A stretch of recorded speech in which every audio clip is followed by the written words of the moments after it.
Good morning, everyone. Morning. Hope everyone's well this morning. The sun is out, sort of, ish, you could say, today. Yeah, it looks quite bright out there. It must be all right because the missus just said, I'm off in a minute up the allotment. Oh, okay then. I'll see you later. Yeah, she's off up the allotment to do some weeding. So she's off out of it. She's leaving me to it here. No doubt I'll get a phone call later. Can you come and get me? But that's fine. That's fine, Lise. I hope she has a lovely morning.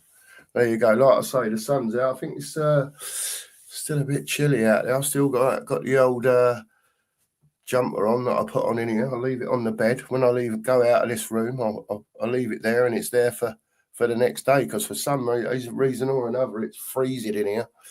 But it is what it is, isn't it? Listen, all the rumour mill is in full force down at Tottenham. Loads of players being mentioned as usual, but which ones do you believe?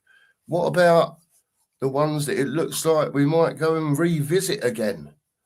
Savinio, but a different price. It was upwards of 70 million last time. Now they're talking 35 million sort of money. Does that make a difference to anyone? Or, I see a lot of people saying, well, I don't really want him. What's he done? But it's personal opinion. At the end of the day, I like him. I've got to admit, I do like him. I think he'll be really good at Spurs. We get a run of games into him. But listen, there's lots out there. So, are you a believer of Carlos by any chance? Anyone out there? Brighton again. They're not going to give him away. They're going to want big money for him.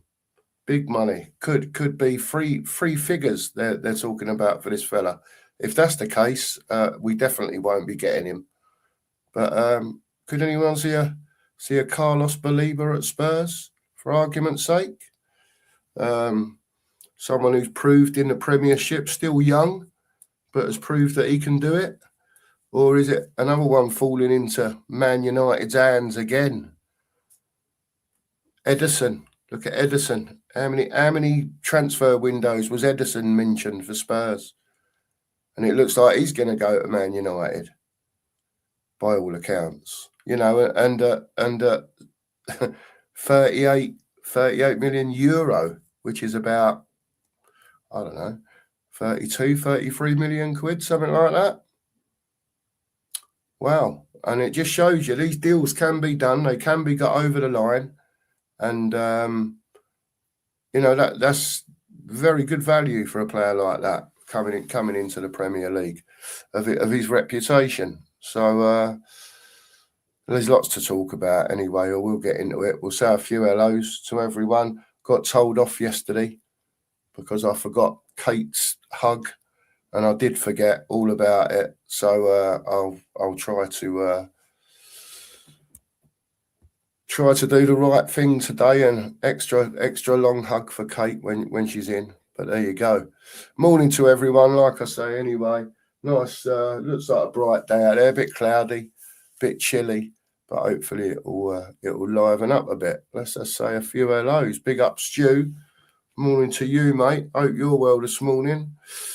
Sheriff's at work today, people. He got the call up yesterday afternoon. So he's at work for the rest of the week, I believe. And you'll lumber with me, unfortunately. But for you, that is. Not for me. But there you go. It is what it is, as they say. Yeah, and he also says, hit that like and subscribe, mate. Yeah, hit that like button, please. You know the rules, people. Get to 50 as soon as possible. That'll be great. Absolutely great. Stuart's saying hello to everyone. He also says Spurs plan to spend 125 million on Savinio, Somerville and Jimenez to address their poor goal return. That's an interesting one. Interesting news, that one, Stu. Well, Savinio I knew about. I've heard a few people talking about Somerville. I haven't really looked into him that deeply, to be honest with you. I saw him down at the Lane against West Ham. and he had a bit of a threat on him, wanted to take his defender on, and got a couple of crosses in. Fair play to him.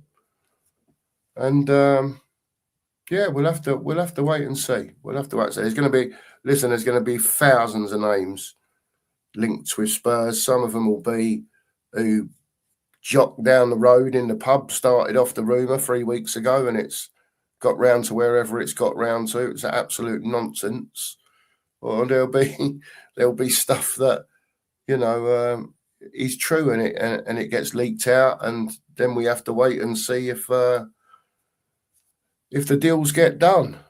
But apparently the Robertson and the Senesi ones are done now. So yeah, those two are done, and apparently we're in talks with Savinio again.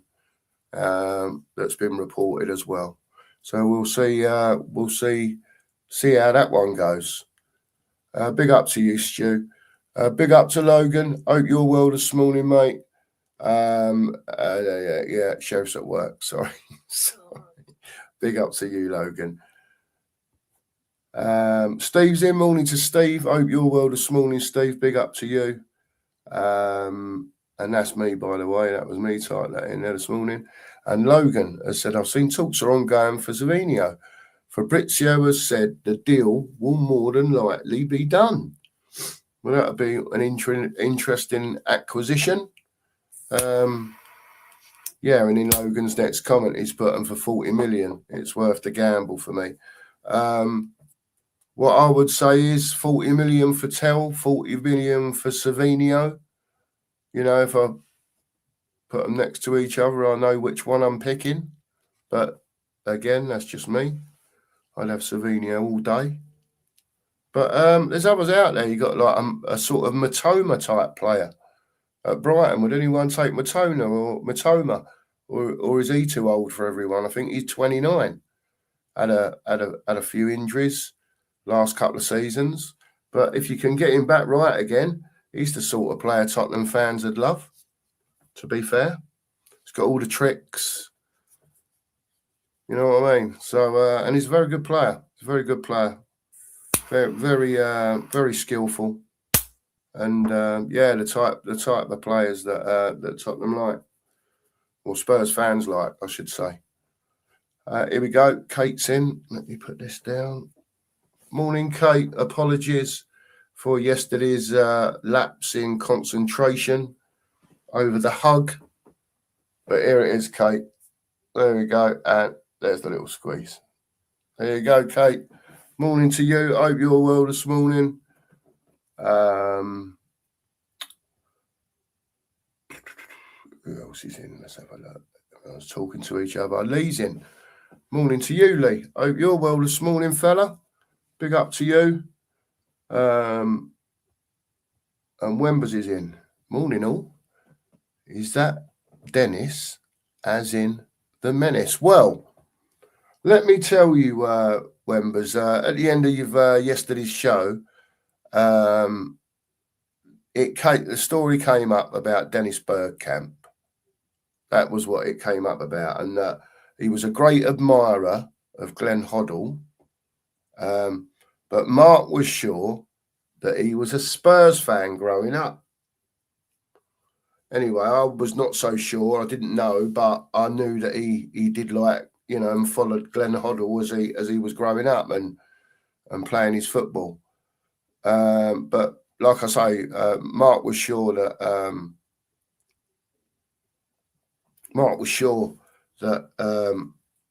he was a Spurs fan as such. Anyway, he was told by a few people. I was going to say put right then, but I still don't know if it's right.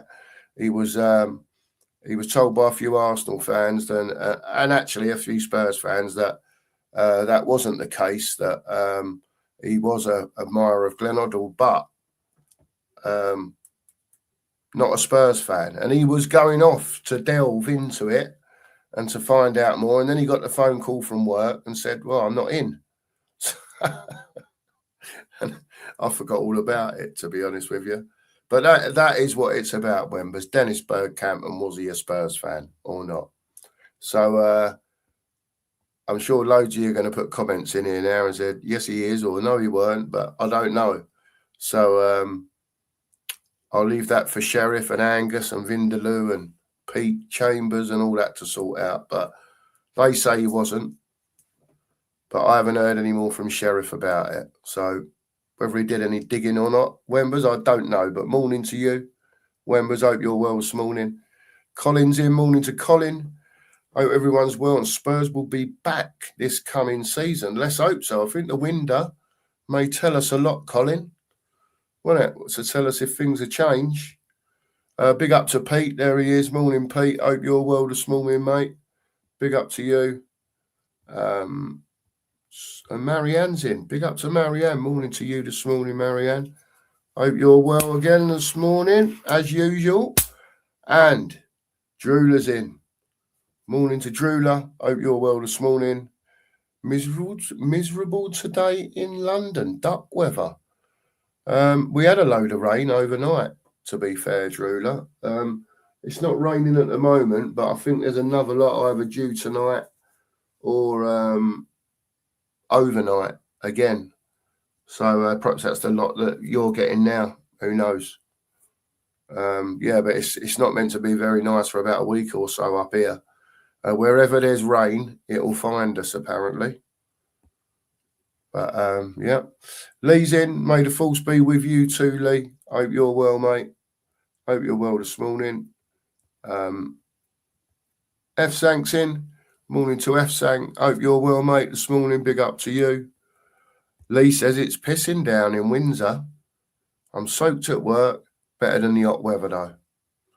Yeah, fair play.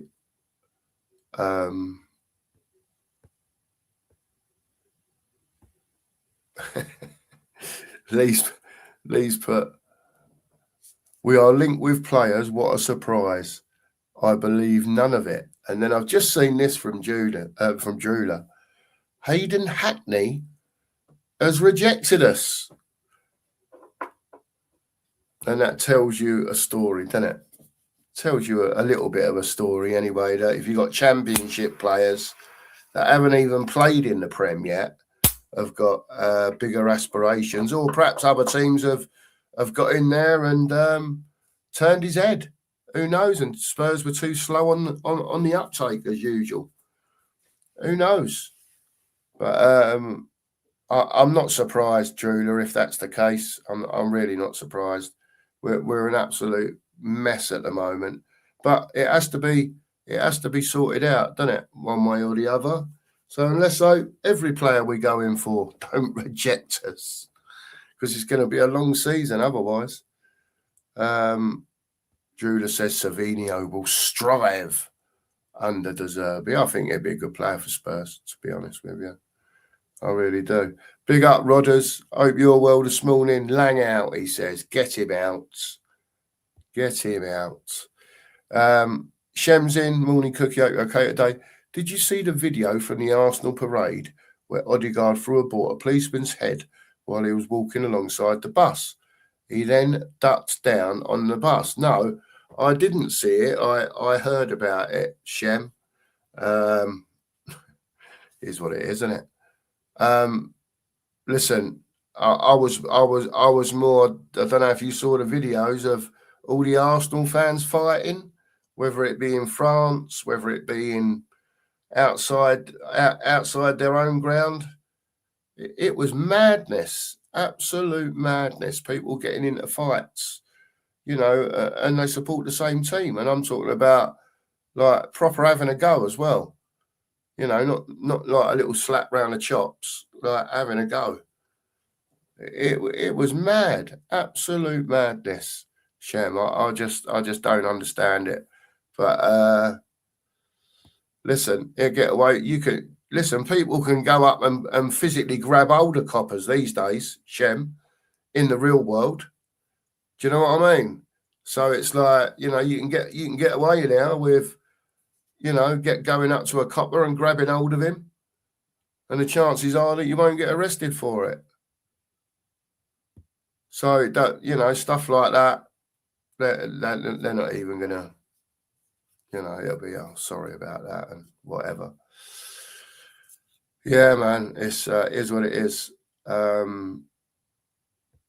Lee says Spurs won't buy till they sell, and who's going to buy our shit players? Well, if no one wants to buy them, Lee, they'll have to give them away, won't they? Do a charity run or something. I don't know. Spurs are us or something like that. I don't know. Got to do something though, Lee, haven't we? Because just because we're stupid enough to pay silly money for players, it don't mean everyone else is. I mean, there's obviously the odd few out there. Leicester, 20 million for Ollie Skip. Whether you thought that was a good deal or not, I don't know. It was for Spurs, I think. It's a very good deal for Spurs. That's probably why they let him go.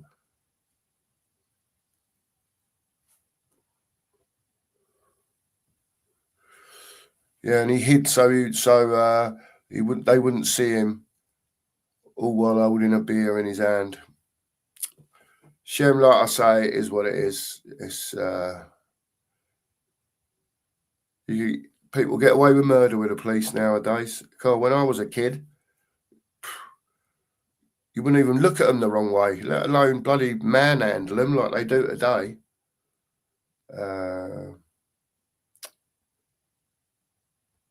Yeah, Stu says Man United have always been able to attract the best talent, unfortunately. I remember them taking Cantona and Smith from Leeds.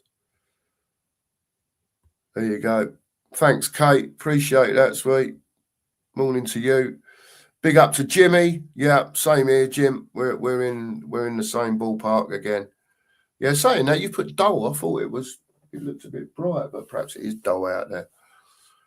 I don't know. It's light anyway, Jim. So, well, it was when I woke up at 5:15 this morning again.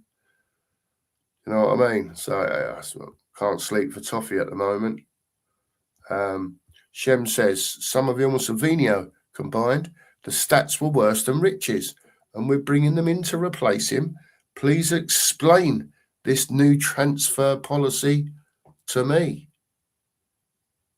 I don't know, Shem. I don't know. I don't think anyone's got any idea of Tottenham's transfer policy, to be quite honest with you. All I know is no more kids. No more kids at Spurs. What, kids. That's all I know, Shem. Jimmy says Savinho won't solve the goals crisis with one last season and one assist. No thanks. Keep the money for elsewhere. Big up, Anurag. Hope you're well. Big up to you all the way from India. Hope you're well. Yeah, and this one will solve it. Buy back Harry Kane. Just give him the money back you paid for him. And an extra couple of thousand, million. So I thought Levy was behind me then for a minute. And then, just buy Harry back. If you can't get Son back in, get Matoma, something like that, out on the left if people don't want Savinho. I'm sure there's others. Just get someone that's, got a bit of pace and a bit of something about them that can knock it past the defender and put a ball in the box. Can't be that hard, can it? Stu says he'd love Matoma. I think Matoma's a right techie little player, to be fair. Especially when he's on it, Stu, when he's on form. Bella says, anyone complaining about the Savio deal don't understand how he plays and why it hasn't worked at Man City. We have rubbish at the moment. Savio is better than anything we have, says Bella. I intend to agree, Bella, but some people won't because of his output, right? Because of his output, and I get it. Last season he did have injuries. He was available for some of the season, but Pep weren't using him for whatever reason. Perhaps they'd changed the system, didn't need him. They got Doku, amongst others. I don't know. I just think he's a very skillful player. Put him in the right position on the left. got a good bit of pace about him. Can go inside or outside. It doesn't matter to him. And I just think he's the type of player that we need at Spurs. I think the goals, I don't think he's going to ever be a 20-goal a season man. But I think the same as Kudos. You know, if you've got the right attacking blend and the right 10 and 8 behind them, then I don't see why whoever the front three are won't be scoring goals, to be honest. You know, we should have enough creativity there by then. You know, if you've got, for argument's sake, I don't know, Savinho on one side, Kudos on the other side, and I don't know, the bloke I like, Vlahovic. Yeah, he's on a free. Right, so you've paid 40 million for Kudos. You'd have paid 35, 40 million for Savinho. Right? Vlahovic is on a free. Big wages, but that can be dealt with signing on fees to bring him in line if they don't want to look like they're busting their wage cap. I've been saying this for a year. There's plenty that they can do. It's if they choose to do it or not. So, you know, you can have a Vlahovic in on, I don't know, 200 to 250 grand a week. And if you're agreeing to his, I don't know, for argument's sake, he said he wanted 300 grand. He was prepared to meet you in the middle a bit. Yeah, you make that other 50 grand up in a signing on fee over the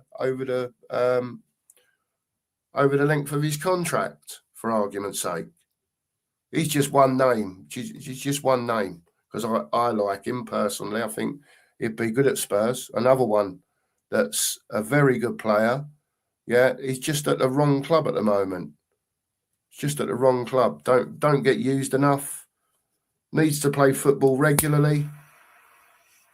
And like I said yesterday, I don't think anyone can tell me that, for argument's sake, just think of the players playing as I'm saying it.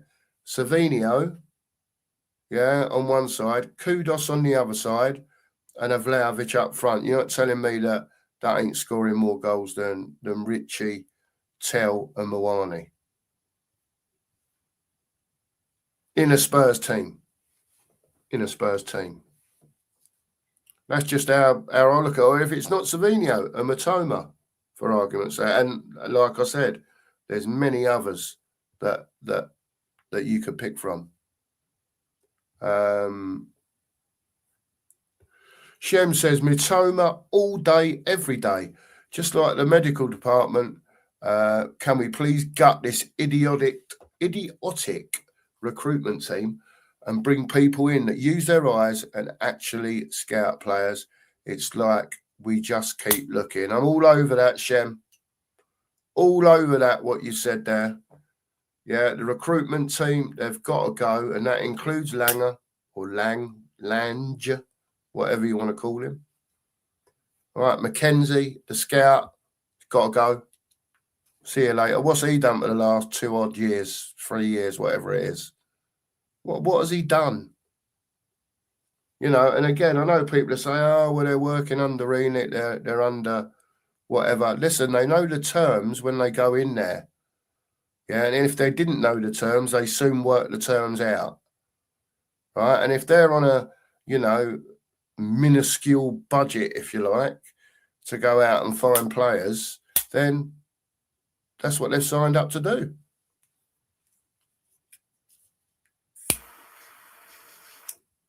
January was shocking, Tottenham. Honestly, it was shocking.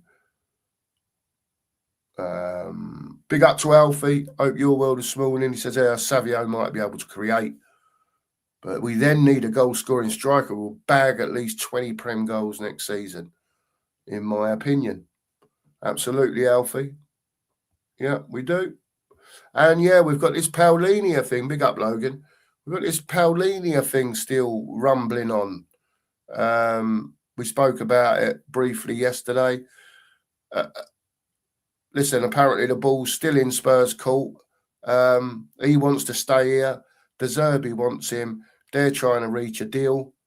Apparently Sporting are sort of lurking in the background. trying to scupper anything. But apparently Spurs are in pole position to do the deal, even though the terms with Bayern ran out yesterday. So, but the deal's still there to be done, apparently. Until someone comes in and buy and go, yep, okay. You know how it works, people. But listen, he shouldn't be going anywhere. Should get him sorted. It's not like he's 80 million quid. Come on, Spurs. Jesus, like it's not a lot of money to Spurs. It's a lot of money, but not a lot of money to Spurs.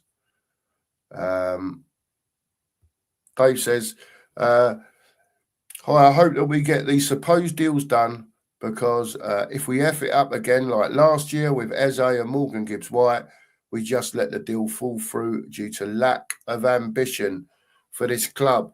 Listen, Dave, they've all come out and said what they've had to say. Again, it's like rinse and repeat. Yeah, the only thing we can do as fans is sit and wait and report the news, us YouTubers, as such, if you want to call it that.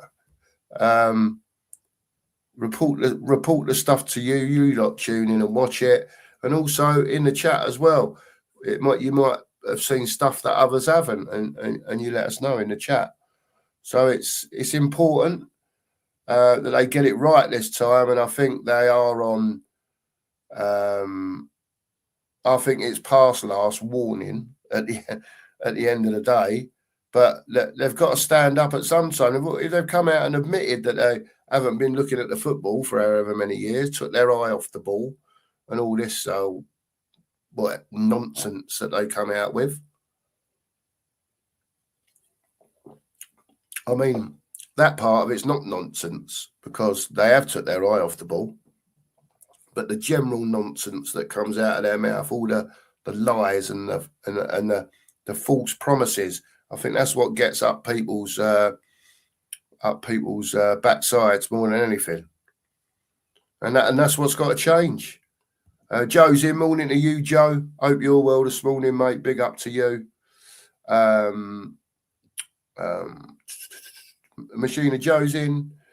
All good here, man. Big up to you, Machina Joe.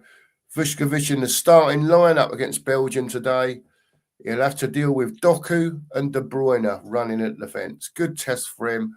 What I will say is then, peeps, if you want to see a bit of Mr. Vuskovic up against some of the world's best players, whether you think De Bruyne has passed it or not, he was one of the world's best players. And let's see how Vuskovic copes with Belgium tonight. That will be interesting to see how he gets on. It tells Spurs fans a lot, maybe. So, have a watch of that tonight, people. Vuskovic in the starting lineup against Belgium tonight. William's in. Big up to you, William. Back in Oz after being in the USA for 4 weeks. They are boycotting the World Cup. Outrageous prices. Mexico's tickets are cheap. I'm quite surprised actually at that they're making the World Cup prices that expensive because sport stuff over there, I believe. I used to go and when my mum was alive and she lived in Texas, when I used to go out there to see her, I used to go and watch the Texas Rangers play baseball. And it wasn't, I mean, don't get me wrong, it was a few years ago now, but it wasn't expensive, like it's £100 a ticket at Spurs. It was $7 or something to get in, so that quite shocks me, to be honest with you. But then again, it is the World Cup. So, I don't know. I think people just take advantage sometimes, mate. They just take advantage sometimes. They just try and make what they can out of what it is, and it's the biggest football tournament in the world. So people do try to do that. But then again, like you say, Mexico tickets are cheap. Their economies just run totally different, innit? And people can't afford to go and spend whatever on tickets for sport, maybe so much. I don't know, William, but people make a few quid where they can make at the end of the day, and I'm sure there'll be plenty of people out in the USA that'll be making a few quid. Morning to Ace. He says, I don't understand the Vuskovic situation. If he can be a starter for the Croatian national team, surely he can start for Spurs. We'll bring Modric in so he can retire as a Spurs player too. I think there's family stuff with Vuskovic, Ace, his brother and all that, wants to play football with his brother and all that. At the end of the day, I've said it on here before, you know, if he's a Tottenham player, his brother's not, right? It was in the news yesterday. There's two choices. He'll either sign a new contract at Spurs on a lot better money than what he's on now, and he will come in to the squad, and then obviously they'll work it out from there, or he will get sold to a European club for a lot more money than what he was bought for. They are the two options. Apparently, there's no loan back to Hamburg. That was what I read yesterday. I may have commented on it. It might have been yesterday morning. I commented on it yesterday. But it said definitely no loan to Hamburg. He'll either get sold, to another European club, or he will sign a new contract and come in to the Spurs squad. That's all I can tell you, because that's all I saw. But I did see that. Yeah, it was Logan. Honestly, mate, I couldn't believe it. I couldn't believe it. This bloke give this girl a right hook, mate, right on her chin, like, and I don't like stuff like that anyway, Logan. Blokes and women and all that shit. Do you know what I mean? I'm the stupid sod that will see a young lady getting beat up by a bloke in the road, and I'll be the one that's over there jumping in the middle. You know, I can't stand stuff like that. It's just is what it is. But it's not nice, mate. And I can't understand why.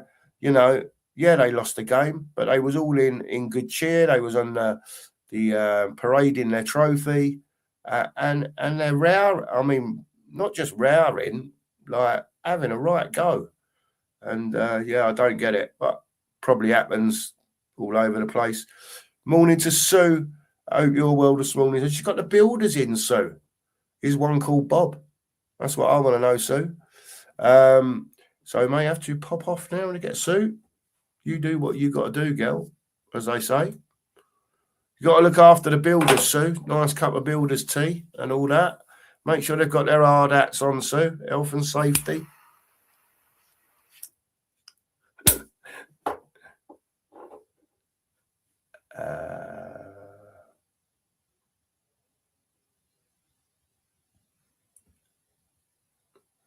Pete says, Logan, it didn't happen. That didn't happen. She went for a guy, landing punchings on him before retaliating, and she was built like a shithouse. Sorry, but want to act like a lout, get treated like. I don't think there's any excuse to hit a woman, Pete. But that's me. I think it takes a bigger bloke to walk away, mate. You know, push her away by all. You know, if she's like raining punches down on you. I'm sure he was a big lad as well. This is where me and you will have to disagree, mate, because I don't think that's just me, though. That's just me. I would always walk away from anything like that because it's just not. I just don't see what a bloke gets out of it in a woman. I just don't. You know, perhaps it's all part of growing up and maybe seeing it a little bit and thinking, whoa, that's not for me. You know, so listen, it is what it is, mate. She was. It's not like she was knocking him out, though, is it? You know, he was a big enough fella as well, and he showed that when he swung his right hook on her chin. So, you know, like I say, for me, it takes a bigger person to walk away. Stuff's meant to be there enjoying yourself, the pair of them. It's mad, absolutely mad. The riots in France, hardly surprising, cultural issue from certain sections of their population and nothing to do with football. Yeah, I get that. Morning to Dave. Hope you're well. Dave, morning, Cookie. Hope you're well, mate. When's your next fan calling show? Going on transfers. Get me Savinio, Solis, Stiller, Vlahovic, Sanisi, Robertson, and Verbruggen. And sell Richie Sarr, Romero, Basuma, and Vic.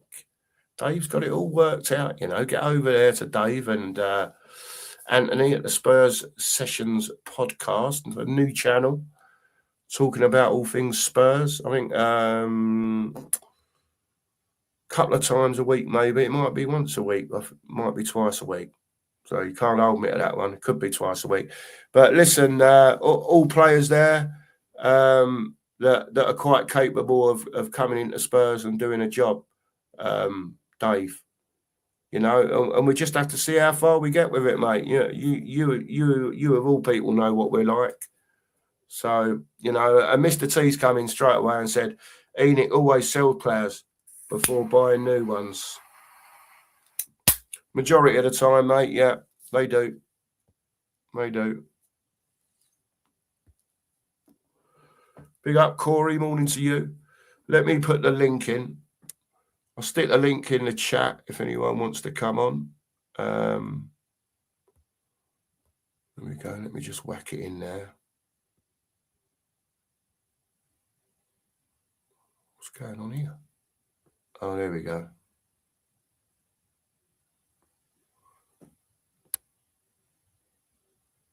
There we go. That's better. Yeah. Links in the bottom of the chat, people. Corey's in. He says, why can't we do what the Gunners did with players? Rip up contracts and F them off out the door. Stop giving contract to players like Gentle Ben and players who have been shite the last few years. And this is where, you know, Corey, you know, and I know players have come in for different managers. There's players there that have played under 4 or 5 different managers and still haven't been able to make it work, Corey. So what is the point of them being here? You know, if they're saying De Zerbi's got the reign, like he said, and I watched his interview from, again, this morning from after the game, when he sat down one-on-one, probably on, I don't know, earlier last week. And he said it starts, you know, that game finished, and this week, the new season has started for him. It's about the players. It's about the club. One thing he did say, whether you can believe it or not, is that he's spoken to Vinay and Lang and everyone that he needs to speak to, and he's confident everyone's behind it. So let's see. He's obviously been told the same thing. Perhaps that was part of the remit and the 12 million of him coming in. Who knows? Because we can all see it. We know Spurs spend money, but they spend it badly. And that's what's got to change. Big up to you, Corey.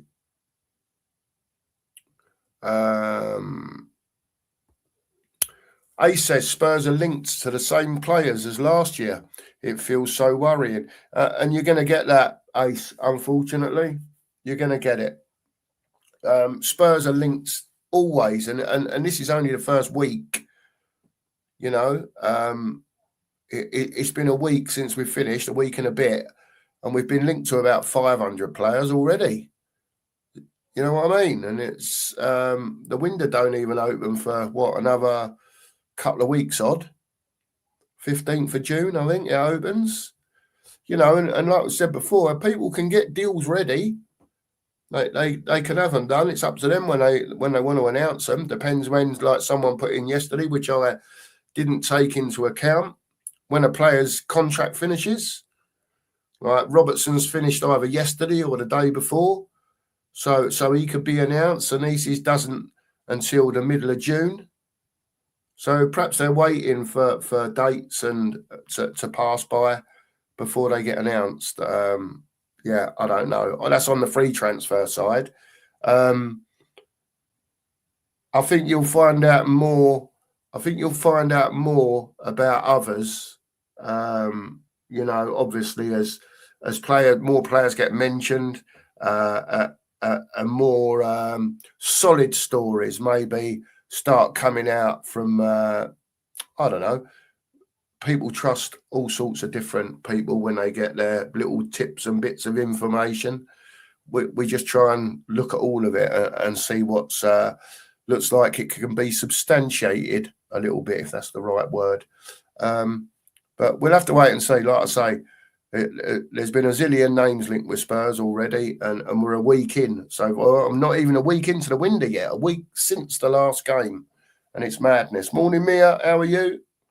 Bonjour. Yeah, I'm Well, okay. Thank you very much. she's still in the old Francais mood, is Mia? 100%. 100%.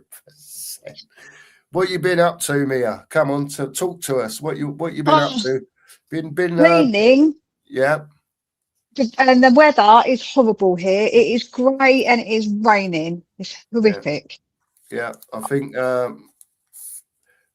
someone said it was raining in London as well. So Yeah, excuse me.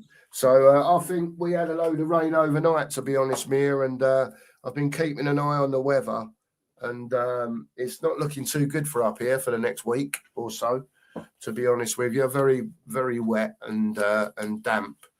But yeah. I think it's going to be the same here as well, to be honest. yeah, it is what it is, isn't it? At the end of the day, you can't change the weather. Not unless you get out in the car or move, one or the other. Yeah, I need to go on. Um, I need to get on an aeroplane and go to a hotter country. Me and the lads are off on the 15th. Me and we're off to Portugal I know. for a little Maybe you week could just away. drop me over to Alicante on your way, so I can go Alicante, have a nice little Uh, time in Spain. I, It's not I'm, far. well, I think I'm doing Alicante later in the year. To be honest, Mia, couldn't tell Oh, you it's the date, lovely. but I think the missus is sorting it out. Yeah, so Yeah, bit it's of luck. lovely in Alicante. Yeah, yeah. Well, generally the weather's always nice in the summer over there, Mia. Anyway, isn't it? You know, over in Spain from sort of June onwards, probably up till mid-September time, it's still nice and warm over in Spain. I'm Especially, sure. I'm sure many places like Greece and that still warm in September, oh and yeah, Cyprus you is know, always hot because Cyprus. Yeah, Cyprus is near to the Middle East, so you get like it's a lot hotter yeah, than most of Europe because you're in that part of the world. So definitely, yes, and it gets very hot in Cyprus. So it doesn't just get hot; it gets ridiculous at times over there. ridiculous. Like a bit of Yeah, ridiculous heat, me. I do like me the sun. too. Me too. I'm a sun worshipper. Me, Oh I yeah, love it. I'm like, me too, Mia. Me too. I've you'll laugh up the whole allotment. We've got a section that's got nothing growing on it. It's just grass. So the first thing the missus says is, well, half of that straight away is where the sunbathing beds are going. This is up the allotment. 100%. Do you know Yeah, I what I don't mean? blame her. We're not digging Yeah, that, she said. That's where the no. sunbeds and the chairs are going there. So I'm like, yeah, fair dues. I'll have some of that. Lovely, very nice. I love that. I love that thinking. I remember when our quick story, I went to Cyprus when I was about 20 on my own. And I come back and my mum barely recognised me because I had such a tan. She was like, "Oh Yeah, my goodness!" Like, so I go yeah, quite tanned, luckily. So yeah, we went to a water park and it was hot then. It was like 40, 39s, yeah. 40s. Hot, So hot. yeah, Yeah, hot, hot. But I love yeah, it. yeah. Me too. Me too, Mia. Mia, how are you feeling about all these names that are flying out and about just the usual yearly thing from Spurs, or are there any names popping out that you think that we might be in with a chance of getting? As in a Savinio, for argument's sake. He was 70 million when Spurs were after him, and now they're talking about 35, 40 million. Does it make a difference, Mia, that sort of drop in price as to why Spurs would be a lot more interested now to get a deal done? I think we were actually on the verge of getting it done before, but City Mm, didn't want to sell. So actually, I don't know if it was that. But for me, that's a more reasonable price because we've got to consider he's still young. So even though he's not a teenager, he's still a young player, and we've Yeah. already got young players on that side. He Hmm. doesn't actually score goals. And so it's a bit like, I don't know, is he worth the money? It has to see if the money, obviously, if what we get out of him, can he be improved? Because I do think that he's definitely lacking, and we've got Kudos on that side that doesn't score either. We need some goal scorers at the front, not just the striker. So it's a little bit concerning because I don't know if we really want that kind of player. We want surely someone a bit more experienced, a little bit in the older age bracket with a bit of experience, who's not going to be one of those youngsters who we can say, you know, he's going to have a mistake in him. He's still relatively young. I thought that's not what we wanted. Like, I personally would want someone a bit more experienced and keep a Tell as a Yeah. backup so he can be bedded in and play games. So I Mm. don't know if I don't think it's the right choice, my personal opinion. Mm. Yeah, I suppose it's funny how people look at football just differently, isn't it? Yeah. Just a comment from Corey, and this was here before you said anything, Mia, by the way. Savinho, come on, shows me you don't get football. The guy has 3 other players in front of him at Man City, I think he's saying. Look at what he did in Spain and get back to me. He walks into this team simple. That's just obviously a different opinion from Corey. I've got to say, Mia, I quite like him, to be fair. I I do sort like of, him. I, I do I, like him. It's not because I don't like him. I'm just a bit concerned. That's all. That would be my yeah, yeah, concerns. I get it. I do get it. I get it to a point. I just think that even though he hasn't rediscovered the form he showed for Girona, right, before he then moved over to Man City, he's shown glimpses of it without it being a sort of every time he gets the ball thing. Do you know what I mean? And I just think he's one of them players that when you do look at him, you can see he's got it as such, but he's just not been able to deliver it in the Premier League like he did in Spain so far. That's where I'm The at with him. I think he can do it, Yeah, Mia. I think he can do it, but but like you the say, thing it's a is, gamble at the end of the day, isn't it? it is a little bit because although we've seen him do it in Girona, and the fact is that we've seen plenty of players in other leagues do it and then Yeah, I come to get the it. Prem and not. So, and he's had obviously at City he was played on the right and he's preferred on the left, and I get it. I Yeah, just don't know. Like I say, I'm just concerned the fact that he doesn't score goals and neither does Kudos, and the fact that he is relatively young. I would have liked somebody in a slightly older bracket and maybe 25 and a bit more experience, because I do think that does make a difference, those couple of years, because he, like I say, he's still again like the same sort of age as Tell, and we all say about Tell not being good enough, but Tell actually produced more last season than what Savinho did. yeah, yeah, yeah. I'll So get that as well. Yeah. What about Stephen says Matoma is a lovely player on the eye. He says he scares the shit out of fullbacks. I think that as well, Stephen, about Matoma, to be honest with you. What do you think about Matoma, Mia?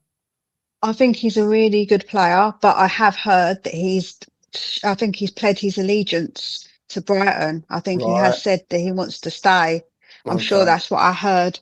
So I don't think there's a much chance of us getting him. But Mm, yeah, I don't know if they want to sell him or not. But yeah, I don't know he's gettable. But I do like him as a player. I think he's yeah. fantastic as a player. I think he's very, Mm, very good.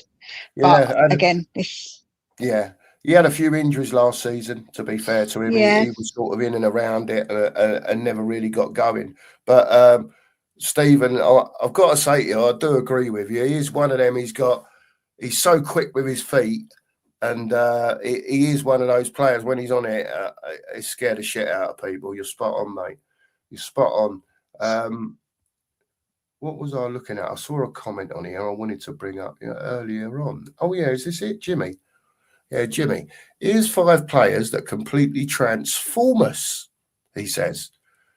Jordan Pickford, Adam Wharton, Thiago, Ishmael Assar. He's the Crystal Palace lad, isn't he? Is Yeah, it? yeah, I really like him. I really like him. I think he's very good. And Barnes, Harvey Barnes. Interesting. Interesting. Yeah, it is Interesting interesting. picks, I would say. I definitely like I say, I really like Sarr. I think Sarr is really good. Walton, I think he's a good player. Thiago's a good player. I'm not Yeah, sure about Pickford. Pickford would be an interesting one if we could get Pickford. Would he like be the starter and then, like I say, are we creating a problem if then we say, well, actually, you're not starting to Kinski, and I don't know if that's going to create an issue, because I just don't think when it comes to goalkeepers, it's not the same as on the outfield players where they compete for a place. It's very rare that a goalkeeper competes for places, and when they do, it always seems to cause a little bit of an issue, yeah, and then the yeah, other goalkeeper leaves because they don't want to do that. Like I do think that's like something that isn't really done in football. So I don't know, but Barnes, yeah, I think we were in for Barnes before, a long while ago. I'm sure we was in for Barnes. and So his finishing's got a bit better as well, Harvey Barnes. To be fair, yeah, I at think he's all Newcastle. right. I think Yeah, he's an all right more of a player. I'm winger not, though, isn't he? He's more of a winger, pardon? Barnes. Harvey Barnes is a Yeah, winger, isn't he? Yeah. yeah, he's a winger. um, let's get Dave in. Big up, Dave.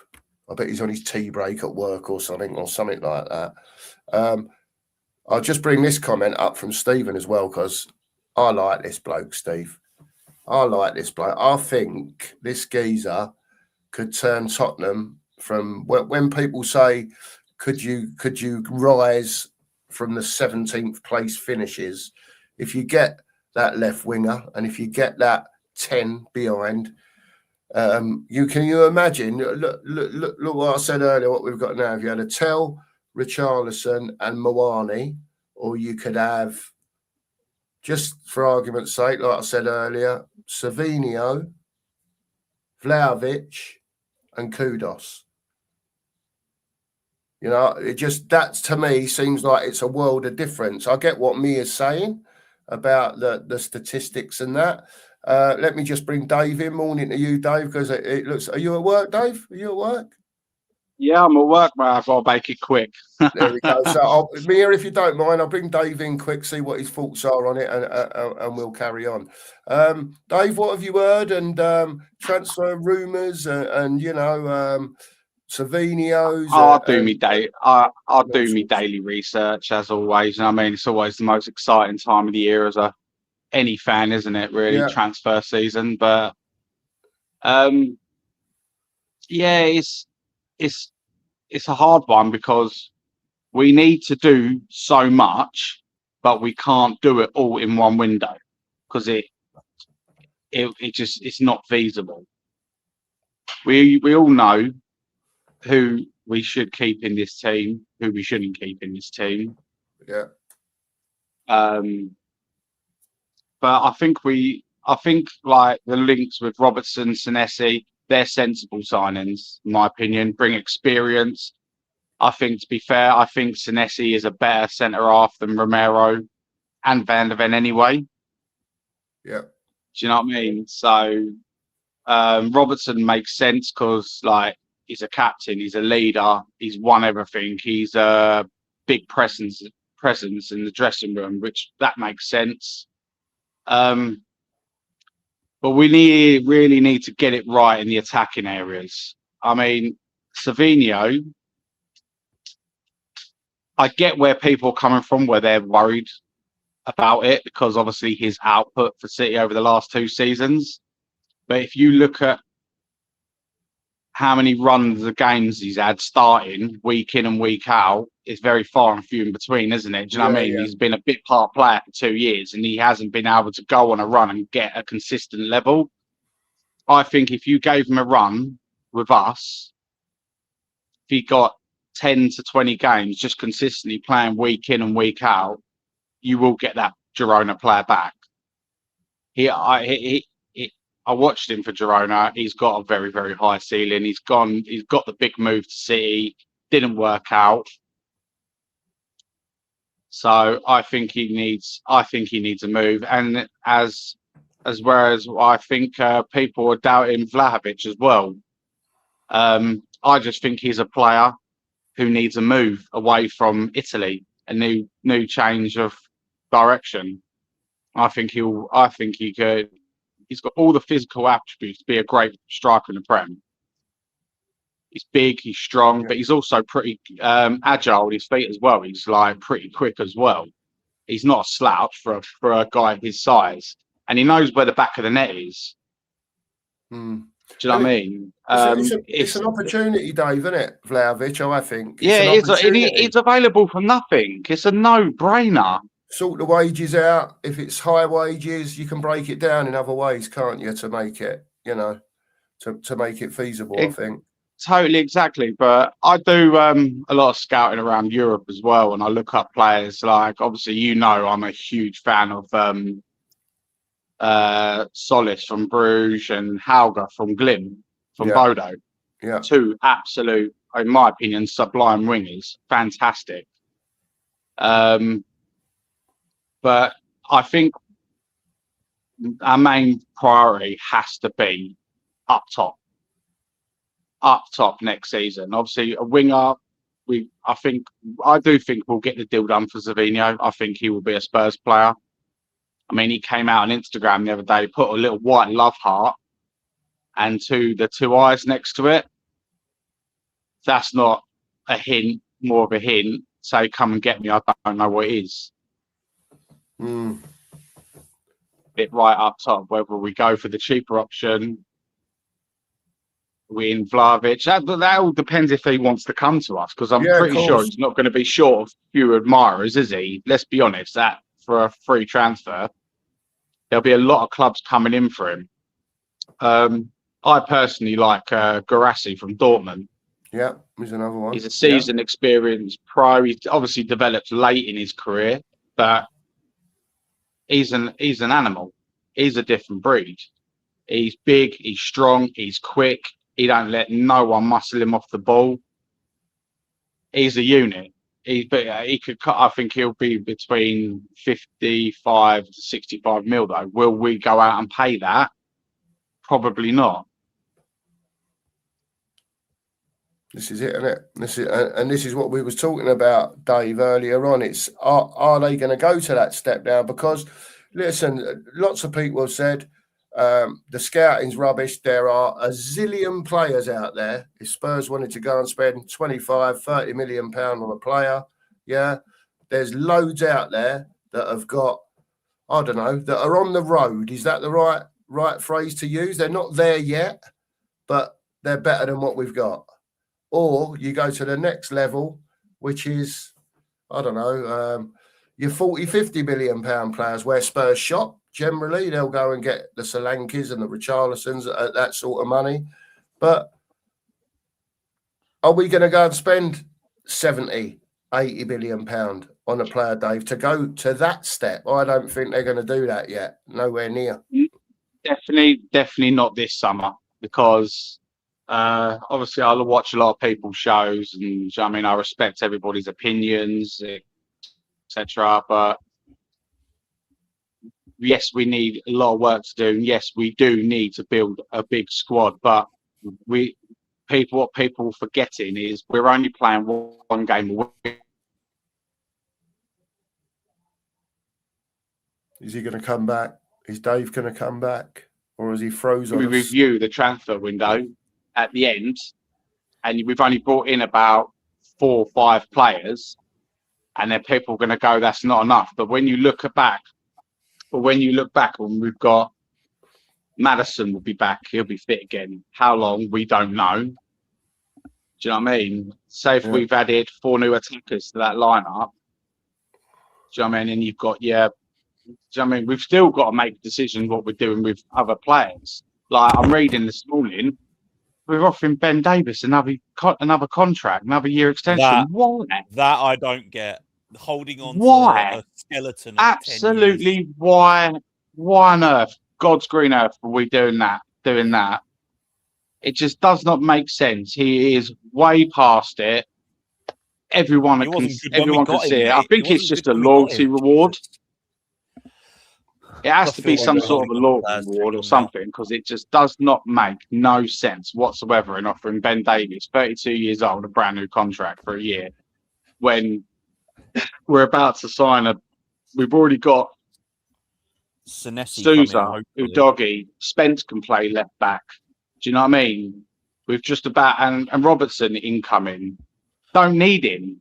It's a waste. It's a waste of whatever wage he's going to be on. What's he going to be on? 70 to 80 grand a week, probably. Yeah. And then we're going on about why we aren't not signing top players because of the wage structure when we're holding on to players like Gentle Ben, when we're holding on to players like a Dogie who is in and out the team more than what I can count. The guy is very limited, and then he has has one good game every 5 games, and he's quiet for another 10 after. It's like we don't need players like that. We need consistent performers in this team. Yeah, now. but if you're going to talk about that, then you're going to have to say that about Maddison, because he's not a consistent performer.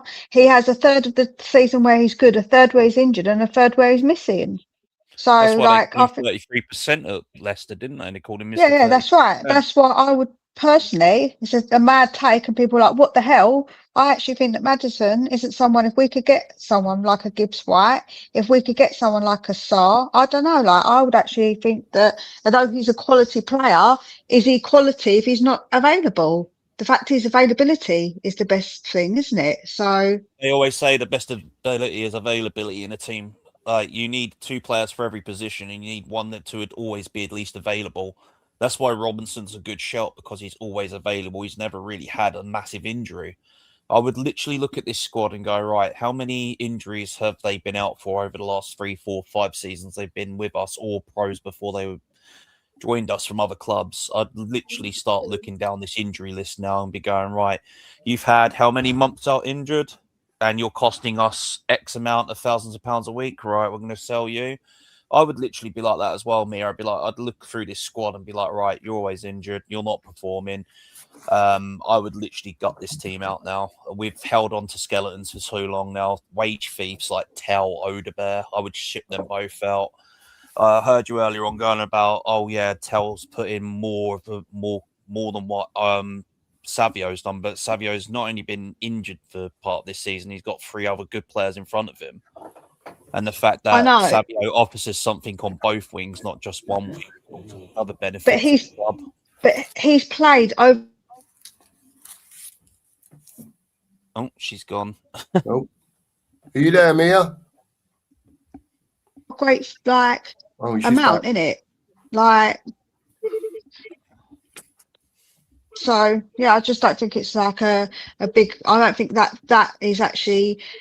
I feel like we need someone who's got a bit more. Like, I feel like that's Savio not a lot. walks into this team dressed as a pimp with a cane, twirling it around whilst twiddling his mustache. This guy has it all. I'm just saying, you just take away the stats and look at what he's done when he was playing for Girona. Just take away the assists and everything and really see what that guy offers. Frightening pace, can take on a player and offer something that we don't have in our wingers. But it's no good. But it's no good if there's no end product. Everybody says about end product. When you're looking at players, you've got to understand that, yes, what they look like, but end product, especially when we're not scoring goals, is important. End product, right? I'll just go and I'll say to anyone, especially you, Mira, who talk about end products and look at his time in Girona alone. Yeah, but since he's come out of Girona, a lot of players are good at a club, and then they come to the Prem and they're not so good. So it doesn't mean just because one doesn't equate to the other. Have you seen the plethora of riches Man City have in front of Savinho? Semenyo is one. I'm just going to point. I don't need to go through Man City's team before Savinho gets a sniff in when the guy only gets 10 to 15 minutes here and there if he gets called upon. The kid is a very talented player. Needs that I'm not time. trying Needs to deny. A manager to show that. I'm not trying to deny, but again, you just said the word kid. We do not want someone who is a kid. We want somebody who is a bit more of a. He's not a kid. Surely. Once you pass the age of 18 in this country, you're deemed a man. Once you're an adult. You're an adult. But you're an adult, but it doesn't mean that you're a man, because listen, when you're a man, it's different. An 18-year-old compared to a 30-year-old is a lot different. Not saying for football wise, but when you're talking about adult age, just because you're an adult, you're not fully, your frontal vortex isn't fully developed until you're in your mid-20s. So don't tell me that an adult is equating to a man. There's a lot of difference, a lot of growing that you have to do from that age. So there's still you're still very young at 22. That's a young adult. It's not a man. That's not true. How old's Savinho now? What, 22? Sorry. Yeah, 22, so he still as a young man. He's a young man. Yes, You're 20. If you're 22, 23 in a any young league, you're guy classed is as a young man. a young adult. He's not yet a man. Like a man is like I say, when you get to 25, 26, you become a bit more of a man. You're not still a man at 22. You're still young, man. Like, think about it. 22, most 22-year-olds, what they're like. They're not a man at that age. Let's be honest. Depends on the person as well. The It depends on the person, but I don't think that a majority of young boys, professional. But then a lot of. I'm wondering why people are gassing up people like Archie Gray and giving him player of the season, for one game against Madrid. Yeah, thanks, mate. 2 seasons, done nothing. So then you're slagging him off, and he's not actually age-wise that different to what we're saying about Savio and Tel. They're all very much clustered in that age bracket of being a young man who is still developing, a young guy. Like, they've still got a lot of developing to do. They're not yet a man. All right, then They're not I'll yet. give a freak of nature. Lemmy Yamal. Yeah, but they're the exception. They're not the rule. They're the exception to the rule. That's the reason you say that. An exception doesn't make everything. Pablo best centre back at Barcelona, 19 years old, that, 53 Spain caps. But again, exceptions to rules. You don't like the fact is just because you can give a couple of examples, exceptions, you could give hundreds of people that are actually the rule. So that doesn't work. Like, you can't say that the exceptions are the ones. It makes no logical sense what you're saying. To pick and choose the people that are the exceptions. I'm giving you 2 very good players that have been believed in Exceptions. Given the time to play. You're saying Savinho is worse than Tel because Tel has scored a few more goals this season, but he's been shockingly shit and only playing because he's the only choice left. He is the only choice, but if we want someone who scores goals, Tel scores more statistically than what Savinho does. We want people who score goals. So I don't understand what the issue. Like, we want somebody who scores, right? Goal gives away against a penalty against Leeds. Yeah, so I'm not saying that Tel's a great player, but I'm saying that if you want somebody who's got output, Savinho isn't the guy. He's young and he still needs to have a lot more experience. And we don't want someone like that. Surely we want someone who is behind someone who's more experienced. That makes so much more sense. Experienced players aren't going to want to come to us because they're going to be looking at the next stage in their careers. They're looking at the not necessarily. It depends who you. Not necessarily. You can scout players that are decent. You don't have to get the quality that they like, the exceptional quality. You can get someone of a decent quality from other countries that would want to still come to Tottenham, that are not like those players, if you get what I mean, that maybe Man United would go for, because we're not going to get them over Man United. Well, Ben brought up, the reason why he's third choice behind the other players is because there's 3 other players that are playing in the system more than him. You can't just go off the back of someone playing 5 minutes here, 10 minutes there, and then wondering why he's not putting out. You can say that about any player across any league. You give them 5-10 minutes here, wondering what they're doing in that 5-10 minutes. Whereas if you're actually playing him from minute 1 to minute 90 and see his output there. Yeah, I mean, even that, I'd give Rashford a shout. Rashford is quality, but then there's fans out here that think he's shit. I'd say Greenwood, but then everyone's like, oh, look at what he did. Well, the woman's still with him and has had to spawn 2 kids with the guy. Greenwood, I'd say bring him in as well. You got to meet the homegrown quota somehow if we're going to get back into these competitions. That would be a tasty subject for us to speak about, Mason Greenwood, as time moves on. Take away what he did and look at him as a football player and what he offers a team. De Zerbi put his arm around that kid and showed him the way. Like Savio, you put your arm around that kid, he's going to show you why he is good. Prem dud, not good enough, but he's not a Prem dud. You got to look at, he's been injured. He has to play behind players like Mamouche. There's a plethora of riches you can go through at Man City why he's not getting in. So why did they get those players if that Savinho was so good? They obviously didn't think he was that good, and that's why he's behind them. They brought other players in to be above him. So clearly he's not good enough yet.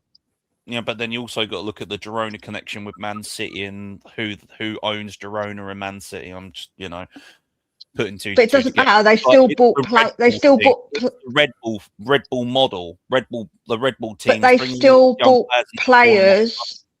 But they've still bought extra other players in to put above him. So what I'm trying to say is that he's still relatively young in the eyes of, like with Pep, he didn't want him as one of his second choice. He actually had him as his third choice. He continued to buy other players and didn't want to play him because they thought that he probably isn't ready yet. And that's not what we want at Tottenham. We want someone who's going to come in and be ready. But Dave, where are you at with it? This crap of just buying utter shocking crud players. Bergveld, Tell, Odebear, Gray. Sorry. But we're not goodness. talking about that. We're talking, yeah, and you're saying that Savinho is good enough when actually, in comparison to what I've just said to you about the tie we have got, he ain't as good. So you're saying that they're crud, but then you're defending Savinho. Like, it doesn't make any sense. And then you take Doesn't the make- body of work he did in Spain, but you're going to say Spain's a lesser product to the Premier League. No, but I'm saying about what the quote that actually you missed out on was I quoted his stats since he's been at City, not the one when he was at Spain. So since he's been in the Premier League, he has not been that good, and people have been bought above him to go in above him. So that just shows you he is not ready. Clearly. Won't find out until he gets a chance to show it. Let's bring Dave. We'll come to you first, Steve, if you don't mind, because Dave's on his tea break. Dave, where are you at with all the what we're talking about, Rashford and Savinho, and where are you at with a left wing maybe problem? Rashford said no, apparently. Who? Rashford's already said no, apparently. Yeah, well, I wouldn't want him anyway because it all depends what Rashford turns up on the day, isn't it? Do you know what I mean? He's got, I think he's got a bad attitude. Do you know what I mean? We've already got enough bad apples at our club with attitude problems, so don't need another one. I get where like everyone comes from, really, regards to like their age and stuff like that. I mean, I see a few people right in the chat. Matoma, I'd love him at Spurs, absolutely love him at Spurs. But the problem is with that, when you buy from Brighton, you don't start a conversation with any of their players unless 100 million is slapped on the table. It seems to be. I'm going to say this now with Matoma, mate. I live down this end, as everybody knows here. In the local press, he's turned around and said, my commitment is to this team because they have given me something that I thought I wouldn't ever see in top league football. But I've got a lot of respect for Matoma here. He wasn't a professional player until he did what he did with his degrees first. But like most Japanese players do, they put their career and I think Rashford life outside of sport first before becoming professional. But Matoma has literally said, my commitment is to Brighton. I don't want to leave here. I feel at home and I feel at peace here. Yeah, with Rashford, after a few days thinking, mulling it over, I'd stay away from him. Because what if we get that Manchester United version? Do you know what I mean? We don't know, do we? Because he is very unpredictable as a man and a player, isn't he? Do you know what I mean? He blows hot and cold way too much. And I think we need to scout. I mean, someone said to me the other day, would you take Harvey Barnes from Newcastle? I said, yes, I absolutely would. But he's favourites to go Villa. Yeah. So he ain't going to choose Villa over us, is he? So not at the moment. We have, unfortunately, our club fallen so far down the pecking order. We're being, do you know what I mean? Yeah, I'm with you, Dave. So we've just got to build this. We've got to build a team now, and just so we can climb back up the table, get a bit of consistency and rhythm back in our game. Because for the last 2 years, it's been absolutely piss fucking poor, woeful, disgraceful, and do you know what I mean? I as a fan, as a long-time fan, I don't think I can take another season like that. Yeah. It absolutely, my blood pressure bloody skyrocketed probably through the roof more times than it ever should have done. Do you know what I mean? Just getting so angry watching us play, like seeing all these players we've got hiding from the ball all the time, stuff like that. No, go and make like, and it was like I got against Everton. I was getting so wound up with Tell because for the first 10 minutes he was at that left back, that right back, wasn't he? Then he gets him a yellow card. Now, if I was playing that if I was in Tell's position, I'd be screaming for the ball every 30 seconds. Do you know what I mean? Like, give me the ball, let me run at him, let me run at him, let me run at him. Nothing. Every time he got the ball, just kept passing it back, sideways. And I was like, mate, do something. Do you know what I mean? We just need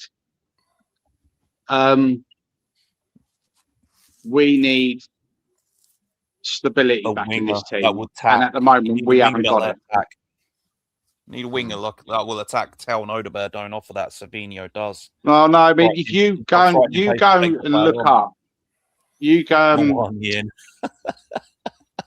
look up what's you go and look up a few of the players I've mentioned: Solis, Hauger, Akliouche. You go and compare them, their stats, their key passes, their progression of play compared to Tel Nodebert, and that will tell you every reason why we need these kind of players at our club over than what we've got. In the Belgium league again, you got Tazoulis, another quality winger. I mean, I'm going to throw one that's so far out there now in the Belgium league. Hans Vakenen. I can't pronounce that guy's name properly, but he's frightening. What about you're gonna get or whatever his name is? Yeah, Tesla. But then you'll get he's only 18. Oh, right. Didn't know how old he was, Corey. He is very good. Mika, what's his name? Mika Gotts. What a player he's a great little player he is. Do you know what I mean? So, I'm all for buying youngsters. Dave, when you mention those players, because I know you look at Europe a lot, right? And we know if we buy from here and we buy English, there's going to be a big tax on it, right? So is it the way to go for Spurs? Because then the next thing will be, if we say we should be scouting Europe, people will be saying, but hang on a minute, these 5 players we've just bought in have never played in the Premier League, so we're taking a risk again. Oh, but then you've got to take away these players I'm looking at. I mean, what, Dave? What about young stuff like that? These aren't expensive transfers. They're not. You're looking probably Hauger. It is Akliouche. Do you know what I mean? These aren't going to cost you arm and leg compared to what we charge for our players. You know what I mean? Over here, you can go out there and find gems. Bundesliga has got loads of them, but you just got to go and do your window shopping properly. Do you know what I mean? Anyways, Kirky, I'm going to leave now because it's going to start picking up at work in a minute. Thanks for having me on. Big up to the panel and chat. Make sure you all like and subscribe. Do your job. There you go. He's told you. All right, up, Dave. Thanks very much, man. Take care, mate. See you later, panel. Take care, mate. Bye, mate. Big up, Dave. Corey, did you want to say something? Sorry, I couldn't hear both of you at the same time, mate. I know he's listing off some of the young talents that are out there. I was just adding to his point as well. I mean, I was going to say the young cat guy.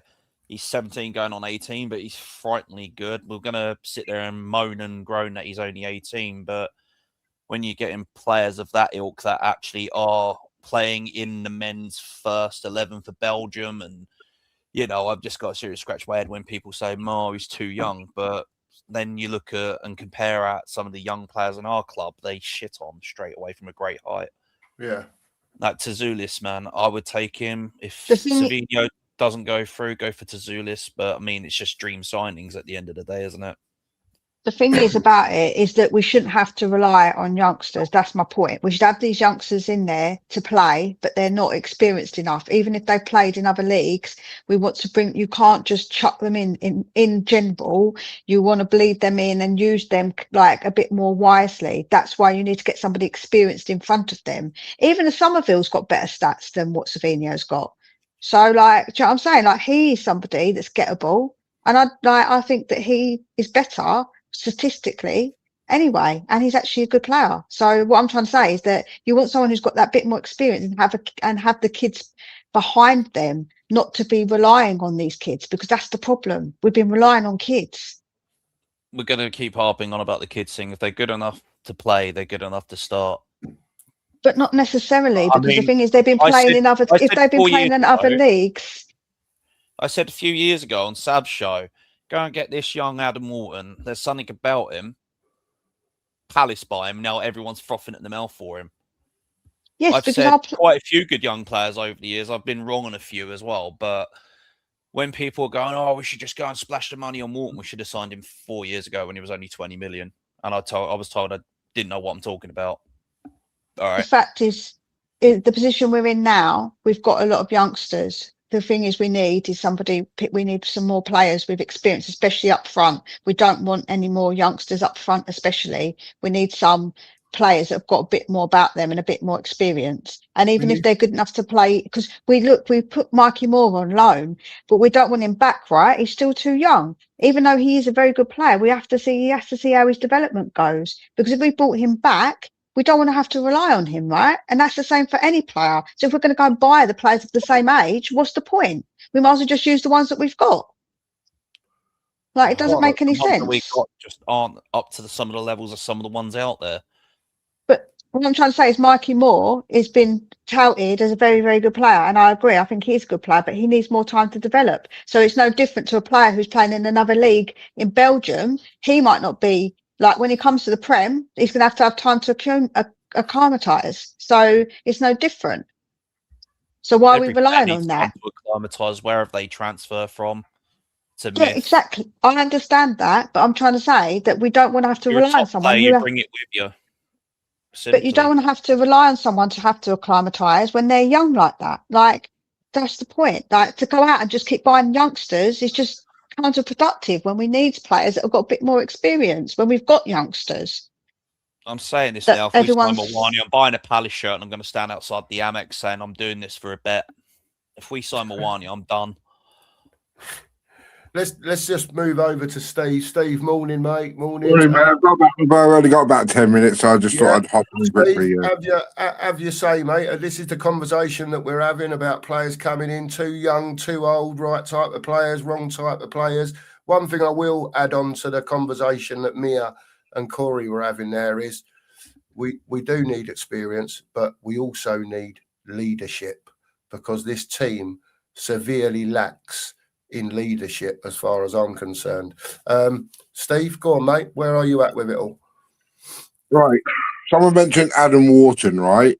Yeah. Now, Adam Wharton scored 1 goal for Crystal Palace, and that was last season, right? So if you're talking about Adam Wharton and goal scoring ability, he ain't got it, right? So I don't want Adam Wharton.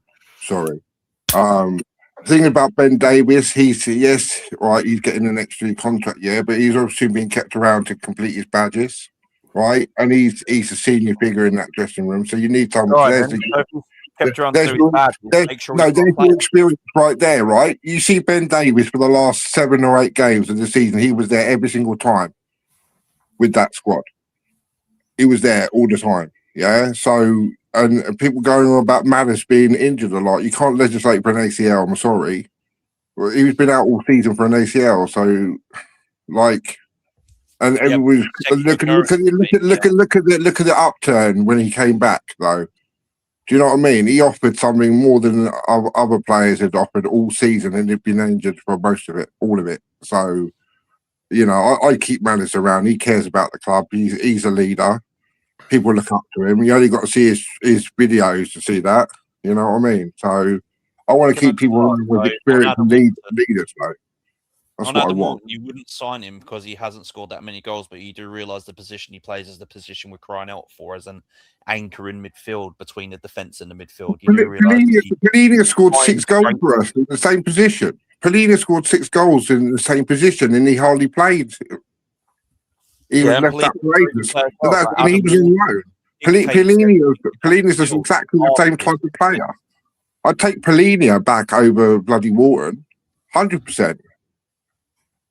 I'd pay the £26 million and get him back in. Adam Wharton is a quarterback. He finds passes. He dictates play. Something we're crying out for in that midfield. We're dictating. We need that dictator in the midfield that orchestrates everything going forward. That's what Wharton does for Palace. And I hate talking about Palace being a Brightonian. Fucking hate them. But Yeah. Adam Wharton gets the ball, drives, passes the ball. There's a difference in the way both of these guys play. Polina is your old Roy Keane, Patrick Vieira type. Get in, stick a challenge in, and then try and run with it. He scored goals. Don't get me wrong. Polina is great. But they're two different night and day defensive midfielders. Adam Wharton will put a tackle in at the cost of a yellow card. Polina will get your ball and win it. So if you give me Adam Wharton, Polina, and Gallagher in midfield as our three choices going forward, fine, fantastic. Give me that. But saying Adam Wharton isn't as good as Polina because he hasn't scored X amount of goals when Adam Wharton's game is completely different to Polina's, but they both play in the same position as a defensive midfielder. Give me a defensive midfielder like Adam Wharton and a deep line playmaker any day, like in Adam Wharton, and then give me a destroyer. And then give me a Gallagher in front of them. Give me something where someone can be a ball carrier. We definitely haven't got one of them at the moment. Or not that's doing it anyway. We haven't had a ball carrier since Dembele left. No. So Modric was your hold on to / destroyer. And there's also a Ballon d'Or winner.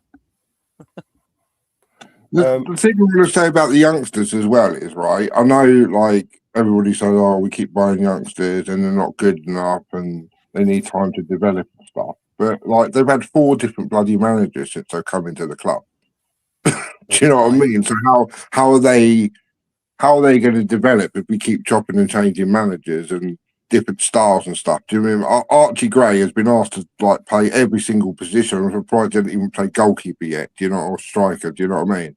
It's ridiculous the amount of like games he's had to play. He's clocked up over 50. He's been there 2 seasons now. He's clocked up over 50 games already in the Premier League alone.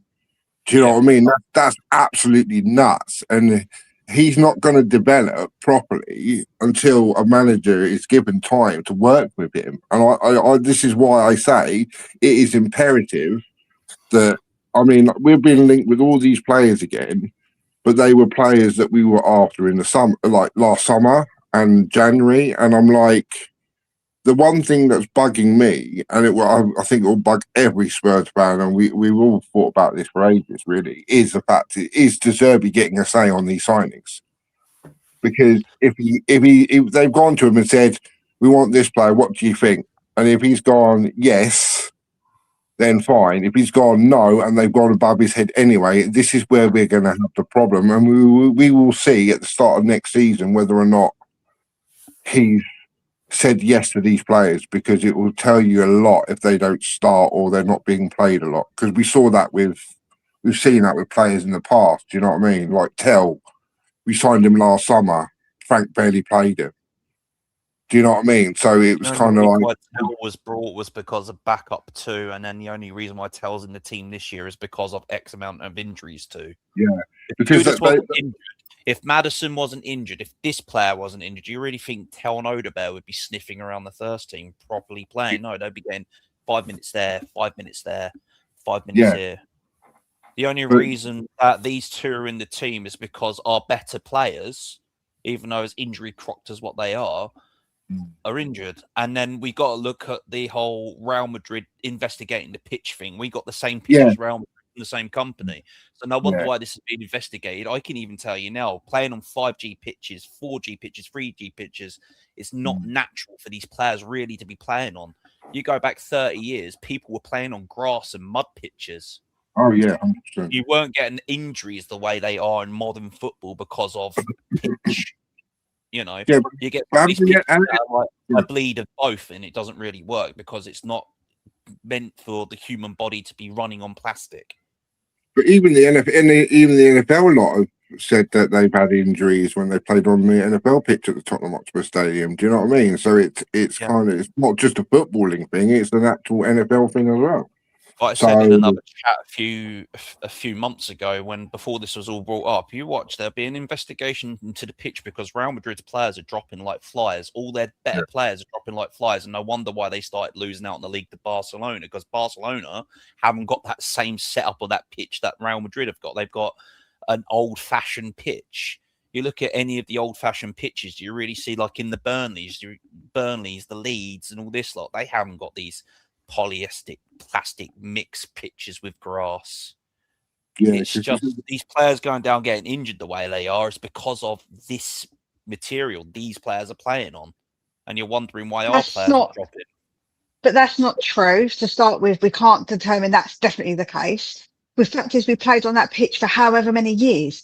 So the way that we're just getting injuries doesn't make any kind of sense. It could be something that contributes. Every year they're relaying the pitch. Every season the pitch. Yes, but it's the same. But it's exactly the same way they lay the pitch. They don't put anything new there. They do it exactly the same with the same materials.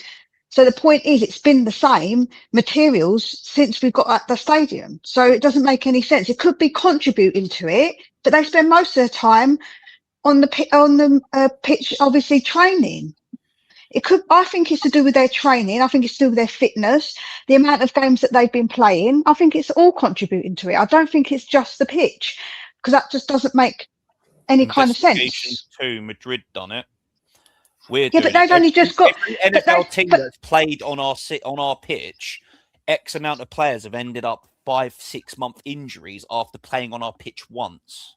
So why don't other teams who play on our pitch get the same injuries? Because they only play on it once. We're playing on it 18 times. But we're playing it training. But we're getting. But we go and play. We actually, most of our injuries have been while we've been away, not at home. So this doesn't make sense. Or on the training pitch. Look at Kulusevski's injury. Like Kulusevski's injury was at playing at home against Crystal Palace, and he's been out over a year. Yeah, but that's one player. If you look at the statistics, most of our players have been actually either on the training pitch or away when we've got injuries. So that poo-poos that completely. No, so but obviously, don't ask Real Madrid. They've obviously. Real Madrid have only just got there. They've only just got their pitch. We've had it for years. So it doesn't make any sense. Like, if I'm a very logical person, if I'm going to look into stuff logically, I've looked into it, and the chances that it's just the pitch is a very, very small amount due to many other factors, like I just stated. So it doesn't make any sense to blame it all on the pitch. Yeah, I agree with you, Mia, and it's also down to the fact that, like, I saw another Spurs channel a few months ago. I don't know if anybody else saw it, but they had a guy on there who was like a local team at Tottenham Hotspur, and he basically said, you keep changing managers come in with different regimes, different training, different like gym work and stuff like that. You keep dropping and changing so often on your body, right? And that's why you're going to keep picking up injuries all the time. Right, it was a few months ago on Sean's the Spurs talk show. Yeah, I watched it. Yeah, and literally, because I asked him a question about Kulusevski, right, and he basically turned around and said it was basically like, why did it happen? And he said it's something to do, literally, like he did the injury and he's basically lost his entire kneecap. Cartilage is different. So ACL rupture, cartilage, a break of the cartilage is different compared to muscular.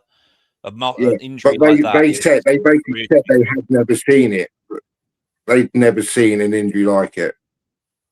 That's what they were saying. It was just a freak kind of like never seen an injury before. Do you know what I mean? But to be honest with you, about Kulusevski, I don't think he's coming back. Do you? No, I think his career. I hate to say this. I think his career's done with that injury. I reckon he'll come back as a coach, which would be very good for the youngsters.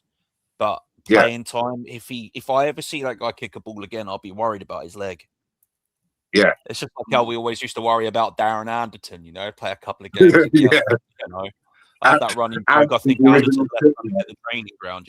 But with what Dan at Hotspur Hood said here, like you got to go back and also look at his time at Celtic. The amount of players that are out injured all the time for his teams. The guy had an injury record coming into us, and when he was first linked to us, I didn't want him. I wanted Thomas Tuchel. because he's a Spurs fan, isn't he, Tuchel? So yeah, Spurs, he'd probably get us. And then we went in for him. Tuchel wanted his training, backroom staff to come over with him, and then we said no. 2 years down the line, we bring in Frank and we bring in his training coaching or his coaching team. You're like, could have done that with Tuchel. Yeah, I personally think it's just like you keep. Basically, my last thing will be like going back to transfers and things like that. I just hope De Zerbi's been consulted, because we all know that if he isn't, and then it's going to start causing problems and stuff. But they need to back him. They need to stick with him for a longer time, because we can't have we can't have another season like we've had for the last two. I can't go through that again. You know what I mean? I've actually started feeling better within myself now that the football's over. Do you know what I mean? It's been awful. We all have to think our blood pressure's settled, but wait until the World Cup starts. To be honest with you, mate, I'm not even bothered about the World Cup, to be honest with you. I'll watch the England games, so that's about it. I've got no... Spain are winning it. I don't care. Spain are winning it. Spain are winning it. I'm not even fussed about the World. I'm normally excited about the World Cup, but I think I'm just thinking, what's going to happen with Tottenham next season? Do you know what I mean? But don't forget, though, we'll all find out where we've got. The pictures are out on June the 19th at 10 o'clock in the morning. Just throwing that out. Yeah, I mean, it's just going to be. I'll tell you what, it'll be first game of the season. Be Arsenal away, won't it? The thing is with De Zerbi, he said he wants Bart, Vertonghen, the Brighton goalkeeper. He also wants Van Heckel, the Brighton defender, and Belieber. I mean, Belieber has kind of dropped off a bit, but Van Heckel, I would take. He's in his last year of his contract, but will he leave Brighton now that they're in the Conference League? And the same again for Bart. Bart and Van Hecken are going to be very hard to prize out at Brighton because they're in a European competition. We're playing once a week. But yeah, I mean, the transfer window that opens till June the 15th, so you're going to hear like, we're linked with this player, we're linked with that player, we're linked with the, That's everybody. when people said, would you take Trafford? No, I don't think he's that great of a goalkeeper. Bart is levels above him. To be honest with you, though, I'd give Kinski a run next season. I really do. I think he's earned his right.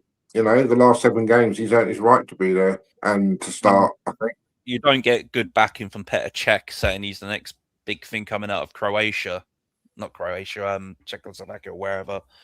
To get that kind of praise from a Premier League great at the age of 21, 22 is something to be believed in. I would give him a run to see what he's like, but I would go and get another good goalkeeper above him because I'm done with the back of seeing Vicario now. Done defending him. He's done mistakes last season, like Fulham. Yeah. The mistake with Fulham last season, mate, booting to Rosie, what are you doing? And then the one where he passed it to Gray and then blames Gray when it should have just cleared it upfield. I mean, Kingsley literally saves us points. But anyway, I've got to run because I've got to shoot. But thanks for having me on. But there we go.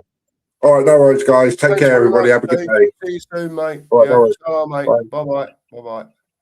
Big up to Steve for coming on and Dave this morning.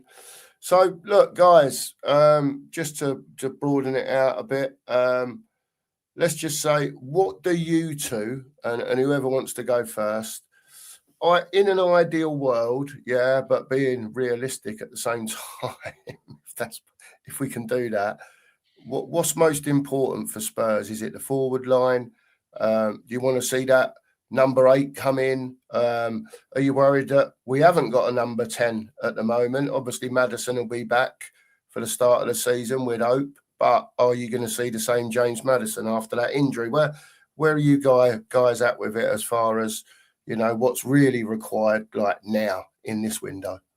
I've said it in another chat group that I'm in on WhatsApp.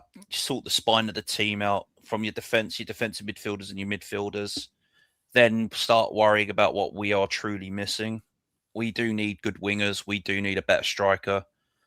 The only way forward is to clear out some of this collective Klingons that we've got at the moment that are just here for a pay packet and always injured. I would look at these injuries and go, right, are you one injury away from your career being over? I think Madders has had, 3 ACL injuries over his career. Hell, that guy's knee is still in one place when I did my ACL once and that was it. I don't know how he's managing to keep going. I would severely look at this medical team, clear them out, stop looking at LinkedIn, go and find proper, decent medical professionals, then go and find a better scouting network. I mean, the old days of scouting have gone in the modern game because all they have to do is go online and look at their stats. But finding a player with your eyes is different to just looking at a spreadsheet. And that's what I say with Savinho.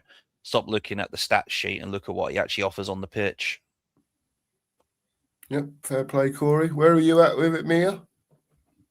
I think realistically, the front three is where we should be spending and looking at getting more experienced, better players. I think that in the positions when you look at defence, I think that we're okay. I think that if we especially keep an Ashley Phillips, say, and we say a Romero goes and and like obviously we've got Danso in, if we do keep a Phillips and if Dragusin goes. So I feel like defence, that's probably something that does need to be sorted, but it's not the be all and end all. I think that the midfield is probably slightly, with the fact that we haven't got Paulinia, that could be a position that we do need to look at.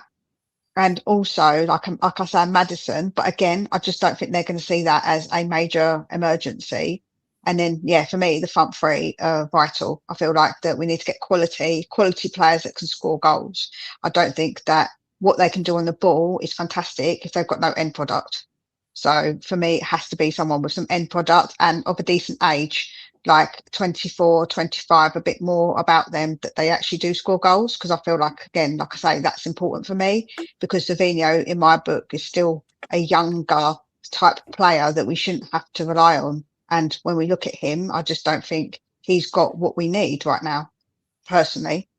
But if we get him, I'll be like, cool, let's see what he can do. I'm going to give him an opportunity if we do get him. Yep.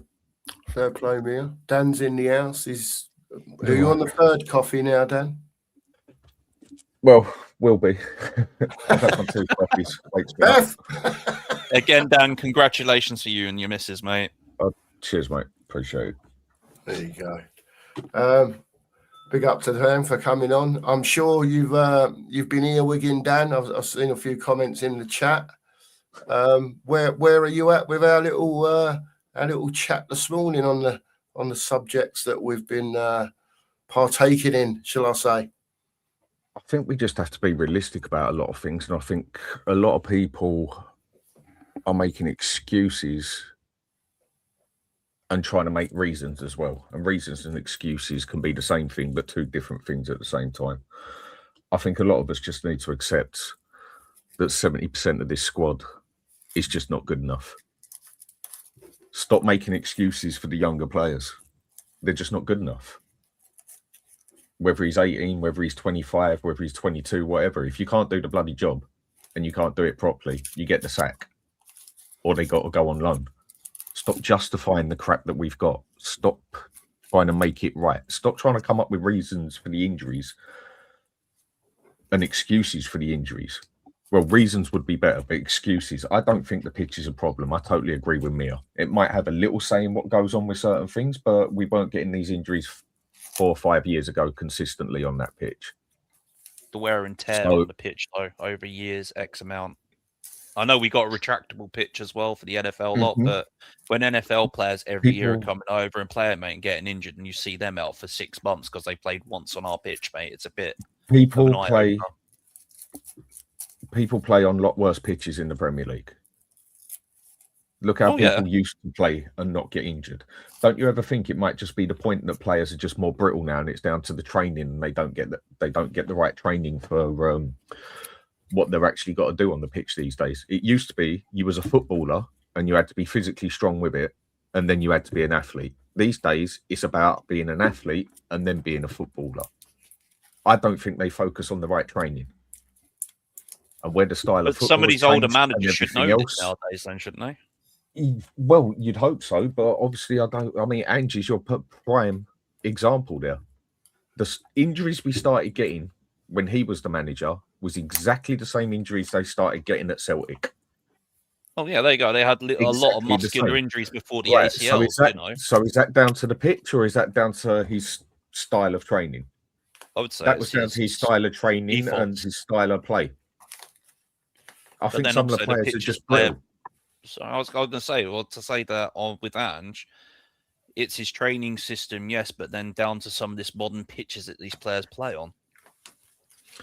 If Real Madrid are one of the top clubs in world football, if they're investigating something as to why their players are dropping, it's cause for concern because we've got the same materials as them from the pitch. But they've only just had their It's only just happened this season. They've only just happened because they've only just got because it. we changed the company over from what we was beforehand. That's why it's being investigated by one of the top leagues in football. And why weren't we getting these injuries 3-4 years ago? The pitch gets trained.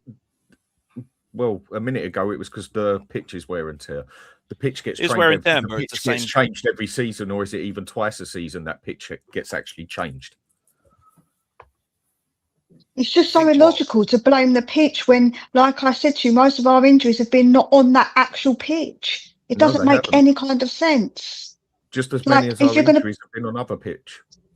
If you're going to be like logical about it, it's just such an illogical, irrational way to think of it. And I just don't get the life of me when you're saying that the pitch then changes, it gets changed. Now you're saying it's new materials. Like, none of it makes any logical sense. Real Madrid are investigating into why these materials. So you keep going back to Real Madrid, but they've only just had their pitch, so that's why. Because the calls has been recent to their pitch, ours has not. That is the difference. That's why they're investigating, because it was close to it. They've only just got the pitch, and they're saying the actual cause of it could be the pitch because they've only just got it. Yeah, these injuries were not happening at Spurs consistently 3-4 years ago, and it was exactly the same pitch. The pitch gets changed once or twice a season. I can't remember whether it's twice or not, but the pitch gets changed and everything. It might well have a slight effect, but if it does, it's not the main reason. Look at some of the players we have got and how brittle they are. I mean, Maddison. He's brought an injury-prone player broken. Exactly. That's why I would personally say he's one I'd keep him for the squad, maybe, but I'd sell him. Kulusevski wasn't injury-prone before. Where did he get his injuries? Playing on our pitch. Where did he get the ones before that? Where did he get the one where he proper done his knee, though? Was that at our pitch? No, Is that the sole reason that he's done his knee on? That's when he was playing in Italy, when he first started getting those injuries. That's when he first. So it obviously shows he was brittle for it then. So it shows he was brittle for it then. A lot of these players, modern day, reoccurring injuries probably are brittle. I will agree. I'll agree with you on that. That most of these players nowadays do look a lot brittle compared to the John Terrys and the Rio Ferdinands, the Cantonars back in the day, because they weren't playing on these polyfiber, two-tone, woven together pitches, were they? They were playing on mud fields, normal. Yeah, pitches. which can cause just as many or more serious injuries. Also comes down to what boots you'd wear on those pitches as well. Yeah. You know, so it does. The boots have a big say as well. If you ain't wearing the right boots, you could go flying across there and totally do your kneecap straight over. Or if your studs are too big, your foot sticks in, you go forward, and then your leg goes crank like that, and you totally do your kneecap. Yeah, I just think there's too many excuses coming out on this one. Yes, all right, we want to find the reasons for the injuries and everything, but when it comes down to it, I don't think it's solely on the pitch. Don't you think that might just be the club trying to push a bit aside and trying to make some excuses for where the training has just been terrible? They've got it totally wrong. The medical system don't seem to get it right. It sounds like excuses are trying to be made, not reasons. Well, see what the investigation tears up on both of the clubs doing it then. Because then if this happens, then it'll go on to all the other clubs using these newer polyastic woven 5G pitches. Yeah, so Real Madrid and Spurs are really logically going to turn around and say, yep, our pitch has been the sole problem that has caused injuries to our players. So that would then, in my opinion, come under someone else checking it up and say, well, you should have checked this before. You should have known that these pitches weren't good enough, were a problem to the players. Then other clubs are going to come in and say, our player got injured on that pitch. You didn't check that pitch out. We're now going to sue you for not sorting the pitch out or for not knowing what the pitch can do to people. Then this becomes a massive thing. Real Madrid and Spurs are not going to sit there and blame it on the pitch, because then it escalates into one big situation. Who's not going to take advantage of that situation? You've ruined my career because of your pitch. You've done my player because of your pitch. I've had to go without this player because of your pitch. You should have known what that pitch could do before you even bloody made it. It makes no logical sense, especially on the business side of it. And if you also think about injuries in general, it is down to many different factors. So recovery, what you're doing in your recovery, you have to be very, especially with footballers, specific about when you do train and when you do play football, how you manage your recovery, what you're putting into your body, making sure you're getting everything that you need to ensure that your body recovers correctly. So all of those things are factors in injuries in general, not just with footballers. So anybody who does elite sports has to be aware of those things. Warm-ups, the training regimes. Like I say, there's so many different factors to it that your body has to obviously deal with when you're doing elite sports, that the pitch is a minute element in it, like a very minute element in it. If there is a problem with the pitch, I agree with what Ben's just said there. It's only 10% or 5% of it. It is not the main reason why these players are getting busted. I definitely think it's just down to the way things are just different, the way people are trained these days. Players are more trained to run and have stamina these days than to be physical. What about the medical team in all this, Dan? Do they ever say in any of this? Where do you go with the medical team that we've got now? Because it's not good, is it? Well, how many medical teams have we had in the past 3 years? I think we're on our fourth, haven't we? Yeah. So what? So. All four of these medical teams got it totally wrong? I don't know in that aspect. Maybe the players, I think they're just getting trained for the wrong things these days. Like I said, football is getting treated as more of an athletic sport these days. Like you're going to play it on the Olympics than playing football on a pitch, basically. Like I said, I think players are now getting trained up to be more stamina, more speed. They're not. I mean, look what happened to Van der Ven. After he busted himself a couple of times with us, and that was not down to the pitch, that was down to the style of play, where he had to make anything from 3 to 10 sprints back from the halfway line to cover Angie's system. Basically. He went out to relearn to run from a different running coach. Exactly. He had to go and learn how to run properly for the sport. That's not the pitch. That's the player not being trained properly. That's the player not doing the right training. Is that down to the medical side? Is the medical side the one who tells them how to train? No, the medical side is the one that fixes them and says what they need to focus on if they've got an injury or whatever. It's down to the coaches and everything, and part of the coaches that deal with all the training. And being footballers themselves, a lot of them in their past, you would expect they obviously know certain things through experience. So is the medical team totally to blame for this? No, I don't think so. I think you can put it on the medical team a few times for the way they've dealt with certain things. But if they say for instance, they say, right, Maddison, we think you're fit to play. But Maddison knows he's not quite ready to play, but then walks onto that pitch and busts himself. Who's at fault? Okay, the medical team shouldn't have said he's ready to play, but hasn't he got his own brain? Or is he just a robot? He should be able to think for himself, yeah. There you go. So who's to blame? Then again, you should know your own body. If someone tells you should play because they think it, and then you know your body, yeah. So who's to blame? But then they've got that whole red zone thing, haven't they? I think they should just scrap that whole "is in the red zone" thing. You're either tired or you're not. Yeah. If you're tired, you don't play that week. Let somebody else play. Who's to blame though? The medical team for that or the player? Both.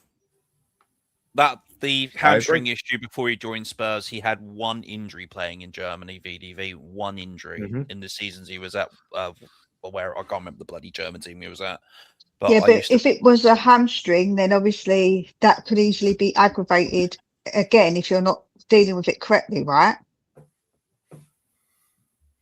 Yeah, I mean, he had a slight issue when he was playing in Germany, but again, in Germany, their medical teams tell their players, you're resting this week, or you're fully in Germany, fit. it's a different level. The medical side is a different level. It is probably the highest level in Yeah, football. it's night and I day would compared say. to Premier League. Like they're looked after properly in Germany. Yeah, Like, they have the medical team, they have their mental health teams. They're on You're point right. for them players. In They that are aspect, on point in Germany. In that They are aspect, on when it point. comes down to cars, clothes, everything, the Germans get it right.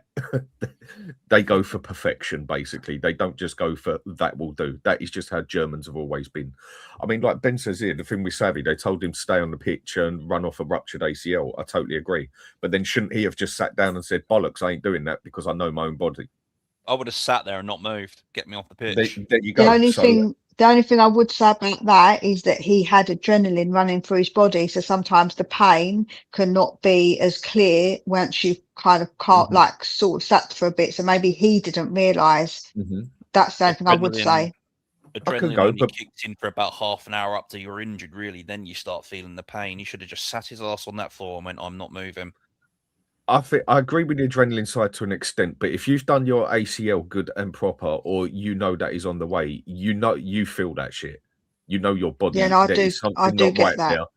And he should have just sat down and said, I ain't doing it. I'm coming off the pitch. You might cost us the game. Well, you might cost me my career. So so where is the issue? You can put it on the medical team with stuff like that, but I think you can also put it on some of the players for stuff like that. And the coaching as well, like you say, And Dad. the coaches is knowing one big each system. individual player and what that player needs. This is what I mean Yeah. by the whole issue at Spurs. It's not one specific thing. Like when I bring up Levy every time, Levy was not the sole problem at Spurs. There was many other problems. There was the top dogs above him.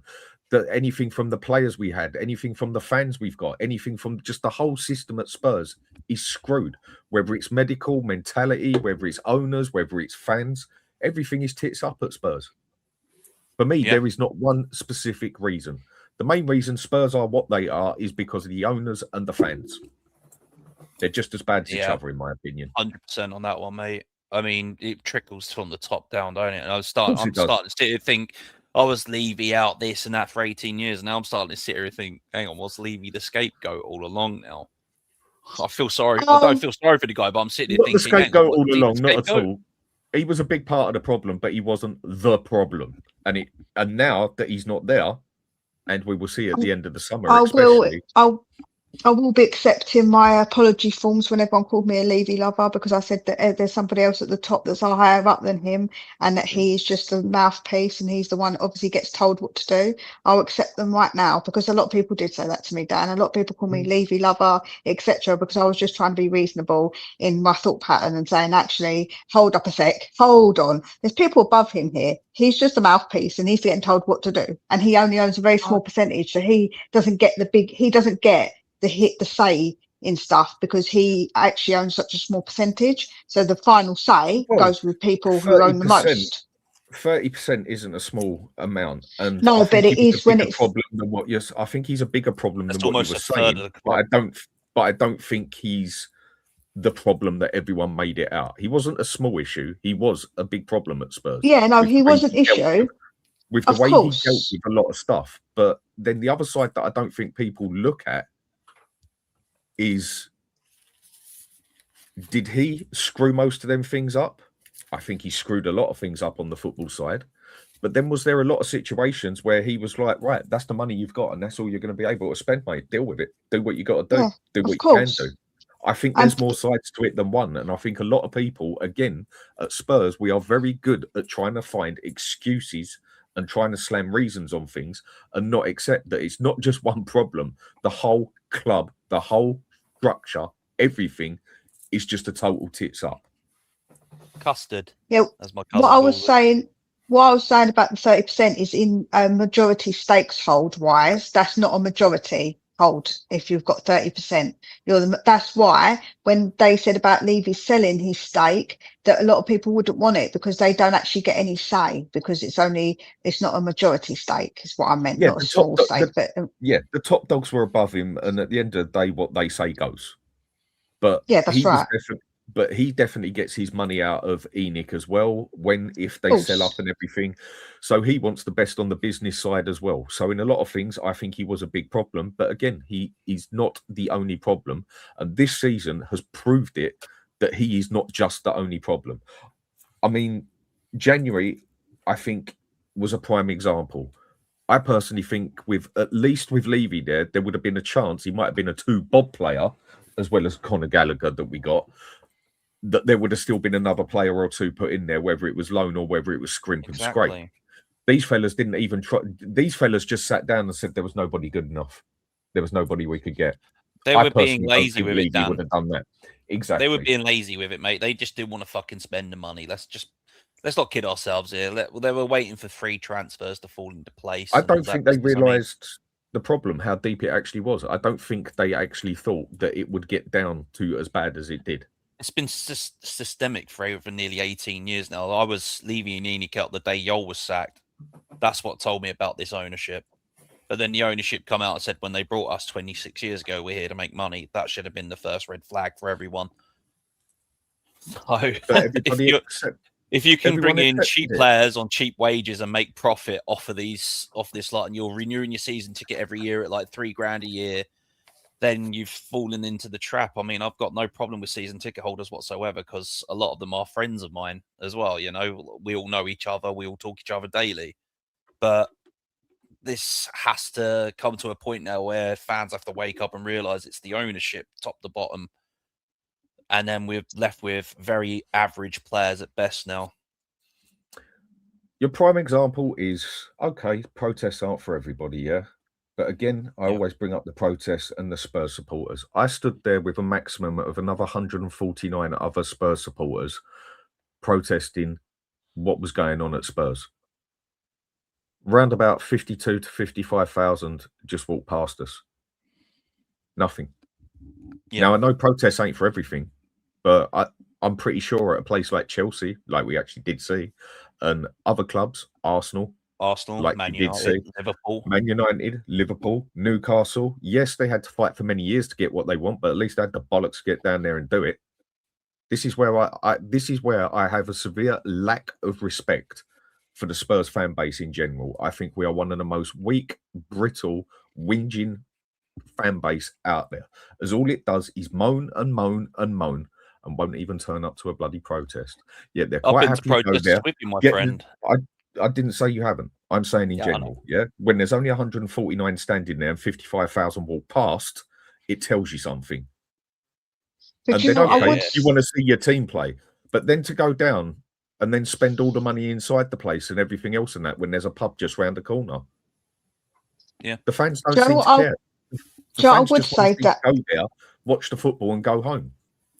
Joe, I would say, Dan, I feel like that what people maybe misconstrue is that there's a difference between online fans and match-going fans. So when I go to matches, it's a different vibe. There's different, like the voices of those people are very different to those online. So people think because there's a loud lot online that that's what the majority of people who go to games are thinking, and it's just not.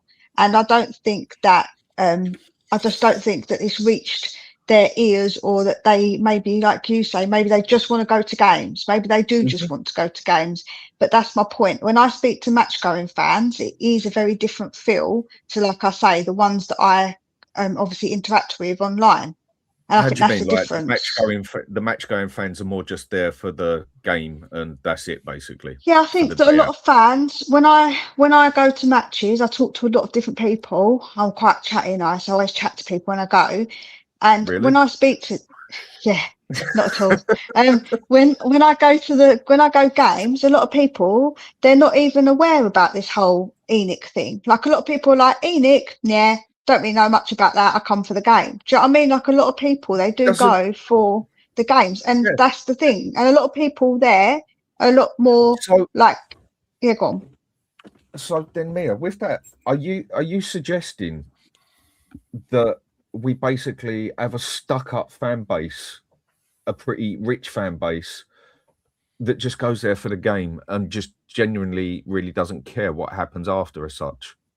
Because the way I look at it, it seems to be that we have quite a toffee bunch at Spurs who can pay the money for the season tickets, where we've got, what is it, the most expensive or second most expensive in Europe, one or the other, and are willing to fight for nothing for the club, but go there and cheer when we're losing, what is it, 5-2 or 6-2, whatever it's 6-3, whatever the score was against Liverpool and everything, but won't stand there and give it no leave you out or not leave you out anymore, ENIC out, this and that. You might hear a couple of them do it, and I quite happily go there, do their little thing, go and spend loads of money and then go home. Is that a good fan base to have? Now, I get not everyone's got the same passion, opinions, turgid, everything else. But then why is it at every other club and even significantly smaller clubs, the fan base got a pair on them? The fan base want to fight.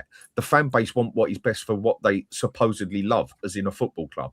Our lot, they just sort of shrug their shoulders and I'll walk along give and you basically a do what you prime say, example this season, Dan. Sheffield Wednesday fans, with what happened to Sheffield Wednesday this season with their owners, what their fans did, carrying coffins to the stadium and shit like that. That stuff, wow. That give me fans that will go to do a protest like that, they'll all chip in and go and get a coffin with their team's badge on it and everything like that, man. Give me fans like that are actually passionate about their club and will turn up to a protest instead I of don't saying they're going to think turn up to a protest and then don't. I mean, I was going to go to the last protest, ended up really ill in hospital. So, you know what I mean? I Want to don't protest in hospital. I don't think our fans aren't passionate.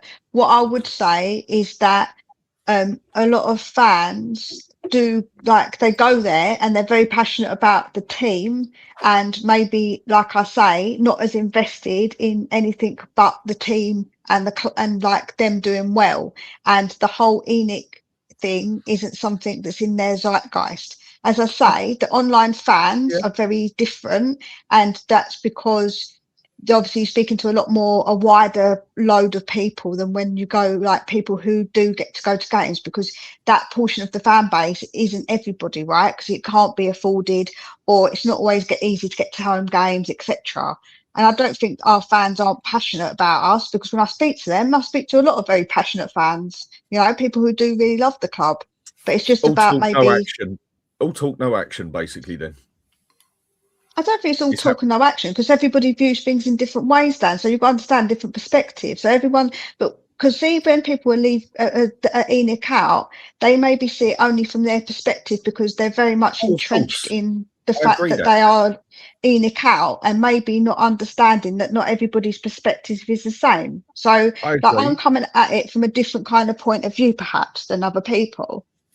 Obviously, this is where, again, a lot of people do seem to like to just see things their way and don't like to look on the other side of the story. We all know there's always more than two sides to a story, basically. There's always more than 3 or 4 sides to the bloody story, basically, yeah? But I totally agree with that. And even if you don't agree with the other side of it, it doesn't mean that you have to ignore it or be ignorant to it on purpose, basically. I do feel a lot of the fan base here are ignorance is bliss, basically. It's not that they don't know about the problem, it's just they don't want to deal with the problem, or they just don't see it on the same side as others do. I think you're right on what you're saying. Everyone's going to have a different say to it. Some people are going to agree, some people are going to disagree. It is what it is on that bit. I get that. But Mia, there was 150 of us standing there, and over 55,000 basically walked past us and did nothing when we was basically right up the shit street. Nothing. Just walk past us. Half of them, if anything, give us dirty looks and a couple of comments come over. Nothing. Put that at any other club in England, I don't think you would have 99% of the fan base just walk past, leaving 150 of them sitting there at a so-called big club that we're meant to be. And then we go and complain. And when I say we, I just mean Spurs fans in general, and moan that we don't make the right decisions, moan about players, moan about this, then justify players, justify that, and then just totally ignore problems and whatever, and then just call people toxic, negative and everything, because they're making the toxic negative do make some solid points. And this is where I feel that toxic positive does more damage than toxic negative. Being negative all the time don't do no favours, but being positive does more damage, in my opinion. Too positive. Keep putting the problem under the pillar, it ain't going to go away. And then, like I said on someone else's channel, keep putting that debt away. Next thing you know, bailiffs kick your door off, they take your gold chains off you, take your PlayStation, take everything you got, and then they'll have your car at the same time. You can't just keep ignoring problems. That does more damage analogy, Dan, than isn't being it? negative.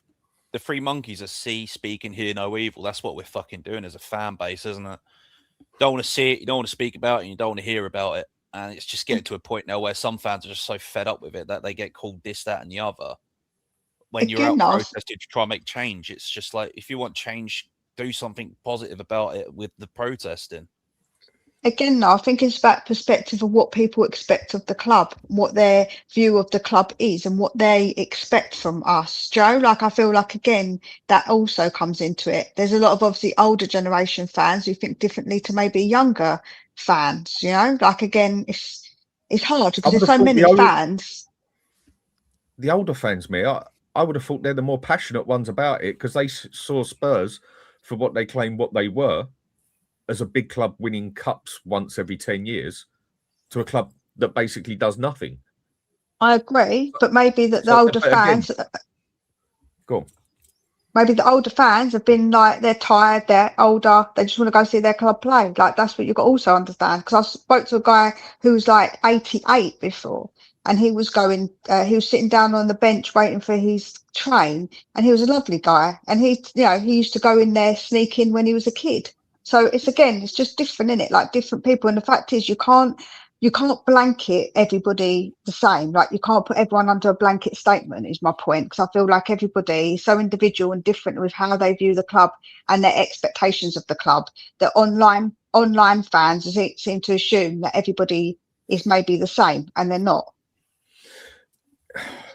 It just comes down to what you see with your own eyes. One thing I totally agree is not everyone, like a majority of fans aren't even in bloody London and that. I get all that. But my point is, again, 150 standing there when the club is right up shit street. 55,000 just walk past and do nothing. Then during the game, at the end of the game, I walk out with 5 minutes to go against West Ham because you know what, I need to go out and have a fag. This is getting my back up. Then you get a little boo, and then they all go downstairs, and they're downstairs for the next hour and a half, getting pissed up, just walking off, all laughing, all giggles and everything. Not a problem in the world, basically. That's 55,000 walk past 150 standing there. Even when it was the main protest that I saw, when there was round about 2,500 there, something along those lines, 2,000, 2,500. Personal opinion, from what I heard off of people, I think 3/4 of the people there weren't even there for Enoch out. They was there for Ange out. Because I heard more people complain about Ange than I did about Enoch. But that's only what I saw personally. I was there on both sides of the fence. I was fed up with the manager and I was fed up with the ownership. But then I've been harping on about the ownership for close to 18 years. You can only beat that drum so much, but the manager was a part to blame in that. So I was there for both reasons. I was there to properly protest. I was dissatisfied, disgruntled, disgusted at how this club was going, how it's been under ex-manager, but we could say that against every other manager. And it's just, well, they've made different promises now. Again, are we going to take it seriously? I think only time to tell with that one, isn't it? They do this every season, though, Dan. We fail at the last hurdle, or we don't win something. They bring out a fluff piece, a little interview with one of the CEOs or one of the higher ups, and give you a fluff piece to something to believe in, and then they don't act accordingly. They do it every year. It's been rinse, recycle, repeat for 26 years. Every year's the same, I feel. And I feel, when Sugar sold to them, I was like, something's a bit off here. So when does this project start then? I mean, do we have to sit back? Years, right? Well, basically, we have to sit back now and say, right, let the project begin again and see what happens. That's that lovely buzzword, isn't it? Project. I don't know. I watched De Zerbi's interview again this morning. He did a one-on-one interview. Can't remember where the bloke was. Anyway, he was asking him questions, and he used those exact words that you said, Dan, because he'd obviously said, I start again tomorrow, once he knew we were safe. Yeah, and he used the words exactly what you said. The new project starts today. That was what he said, as in whenever it was last week that he did the interview. They were the words he used. So we just have to be patient again, basically. It looks like it. I agree with that, but it still doesn't mean that we can't push nothing. It still don't mean that fans can't go there and, okay, don't boo the fans on the pitch, whatever and that. If they have a crap game, boo them when they get off the pitch. But you can still stand there with a 55,000 stadium and during the game, you can start shouting ENIC out and get a big chant on there and everything going, and they don't even do that. And then you get people like these, what's it called? What's that lot called again? Change for Spurs and everything. Yeah. All the bullshit they come out with, and just a bunch of plastic, whatever you want to call them, and start changing things like from bloody protest to a bloody bus parade or whatever, where you don't even know they're on the bloody bus. I mean, bloody hell, think the what is it, like an one old school Simpsons channel of I Bring You Love? If anyone Yeah, knows what I mean by that one. There you Yeah, go. the one where with Mr. Burns, they think he's an alien, and then I think the one that got me with change for Tottenham is a week or so before we made the European Cup final, we're doing a stadium walkout. I brought a ticket for that stadium walkout just so I could protest along everybody else. When they said they were dropping it, I sold my ticket because I wanted to go up there to protest. I'll go up and watch a match. Fine, I'll have a few drinks at the pub, not inside the stadium. I will go to the Coach and Horses for a pub for a few drinks, and then I'd go to the stadium. You know, talk, and then no action, and that's the last I'll say on the fans. All talk, and that's no when action. they dropped that protest. That's when I stopped listening to what they were going to start doing for protests and stuff. And then when they were going to protest this season, then dropped it to like clap on an empty bus. I'm like, you idiots, clapping on an empty bus. Well done. My main man Ben has joined the party. Good morning, Ben. Morning, everyone. Morning. It's yeah, it's a lovely day to have a moan. It's a lovely day. It's I've been listening to what everyone's saying, and everyone has really good points. I see myself now as a retired protester because I've said it on this channel multiple times. No one's getting Enix to sell that football club.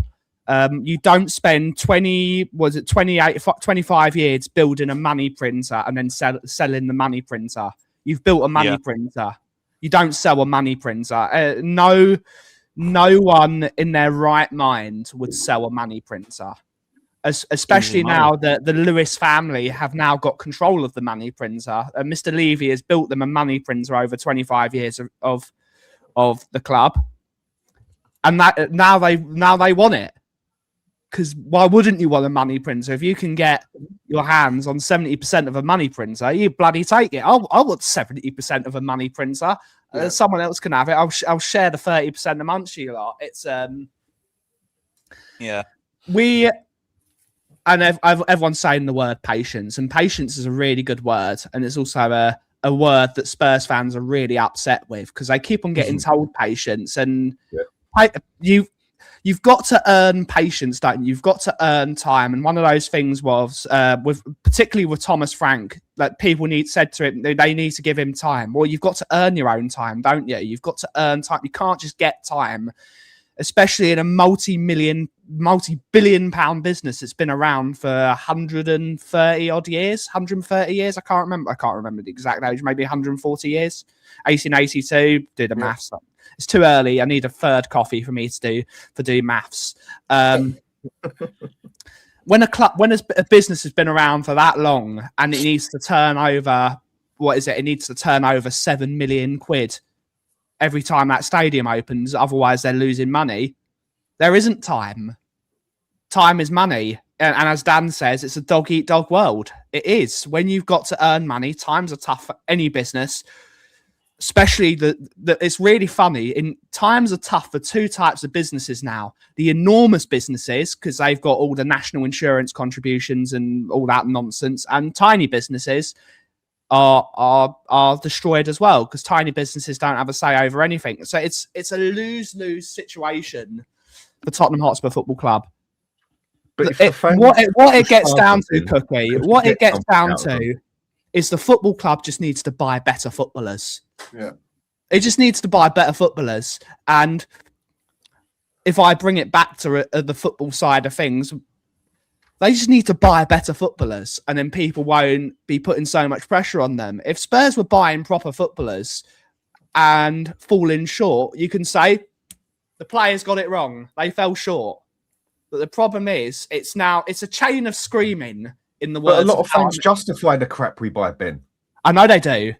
But it's where you said it last night, Dan. It's the most splintered fan base of any fan base on the planet. It's like my family at a Friday night. And I've told this story many times. I've told this story many times. I was in Mallorca many years ago when we owned our boat in Mallorca. Missed that boat. It was a great thing. We went to Mallorca and my dad asked us, because my dad is the boss, never give your family democracy. It's the one thing I can tell you. If you've got a family, never give them democracy. The bloke that's paying chooses where they go. My dad asked us, because he's too nice a bloke, where are we going for dinner? I wanted to go to a Spanish restaurant. My brother wanted to go to a Chinese restaurant. My other brother wanted to go to this restaurant. And my mum wanted to go to this restaurant. And we had an argument, like every day in my family and like every day in every Yiddish family. So my dad punished us. My dad punished us by firstly going to the restaurant he wanted to go to, because he, at the end of the day, he was the one that was paying for it. So he ate first. Yeah. So he punished us by taking us to the restaurant he wanted to go to first. And then he took us to 5 restaurants that evening to punish us. And I think we all need to learn what a good footballer is again, because I don't actually know Spurs fans know what a good footballer is anymore. And the proof in the pudding is Paulinho saved us last season. Whether you want to sign Paulinho it's up for debate. Roberto De Zerbi might not want, although he has said I would like Paulinho. Roberto De Zerbi is not going to play a Paulinho every single game, because Paulinho's skill set is not what Roberto De Zerbi wants, which is someone like a Belieber, someone like a McAllister, someone that's good on a football. The main problem, Spurs are not good on a football. We've got not a single midfielder, apart from maybe Bentancur, but I think Bentancur is okay. He's too injury prone and he's okay at passing a football. We don't have a footballer that gets hold of a football, looks up and can see pictures. We don't have that. And people say, well, Maddison. No, Maddison's too far up the pitch. We need someone that can dictate a game of football. Juventus had that position for many years. They had Pirlo. AC Milan had Pirlo. Oh. You need that. Of course, you're not going to get Pirlo. You're not going to get Locatelli at Spurs now, because we're too small fry for those players. But you need someone that can hold on to a football, look up and see what's going on. Someone that's the skipper in the middle of the park. Steve Perryman did it for years at Spurs. Just you can look up and you can see everything in front of you, and you can dictate a game of football. Rodri has done it for Man City for so long. Declan Rice is doing it for Art. You need that guy in midfield. Dembele did it for us. Dembele did it for us. Modric. Modric did it for Real Madrid for many years. Take a breath before he passes. That's the first. And Mia is right about Savinho. Although I really like Savinho as a footballer, I think as a footballer, he's a fantastic little footballer. Great technical ability, great with both his feet, gets to the byline, makes things happen. Doesn't score enough goals for me. Spurs would not have been 17th last year if we had 3 competent forwards that could score goals. Our forwards combined scored 14 goals combined out of all 5 of our forwards. You can't have that. Morgan Gibbs-White on his own scored more than that, and he's not a forward. He's a number 8 playing as a number 10. So our 2 centre backs were 2 of the higher scorers. Yeah, indeed. You're right, Dan. Paulinho scored about 6. I think Paulinho scored 6 all season as well. I think he scored about 6. Something like that. Those are the positions that Spurs need to fill. We need a midfielder that can play football, and we need strikers that can score. It's so simple for me, and I know football and life is never simple, but for me, that's the most simple thing you can do.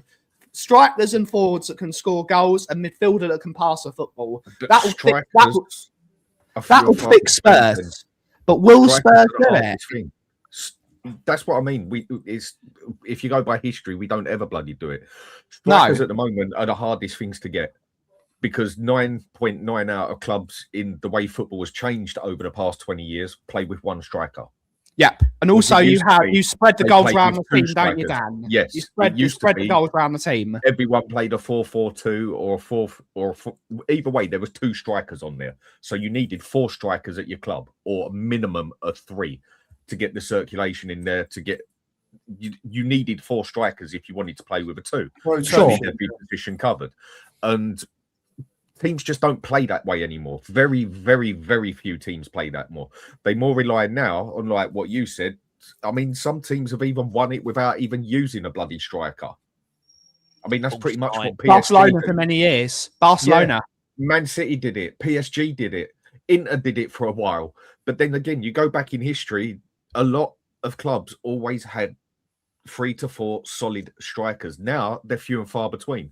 Go for the defenders side of it. Go for the wing backs of it. There's more than ever out there to go and get. But now it's not just wingers you need inside forwards. You need a winger who can actually score goals as well, because wingers ain't even played as wingers really anymore, are they? A lot of them are more inside forwards in my opinion. Fullbacks play that, have always played that role. Fullbacks play that role. I think he's a very good player. Would I take him? Of course I would, because I think he's better than Tell, even though Tell, you could say, scored more goals, but I think Tell is just a liability. I think if you play Savinho the right way, you'll get something different out of him. But again, I'm already going to hit on hope that if we get him, maybe he can do this. I want us to go and get players that have shown they can do it. I don't want us to go out and get a Simmons. Simmons was a hit and hope. Simmons was a potential player. Simmons was someone who done 2 good seasons, and you bought him on the potential of what he can do over the next 8 years. Not knowing what he can do now and what he's going to do this season, because he'd never even played Premier League football.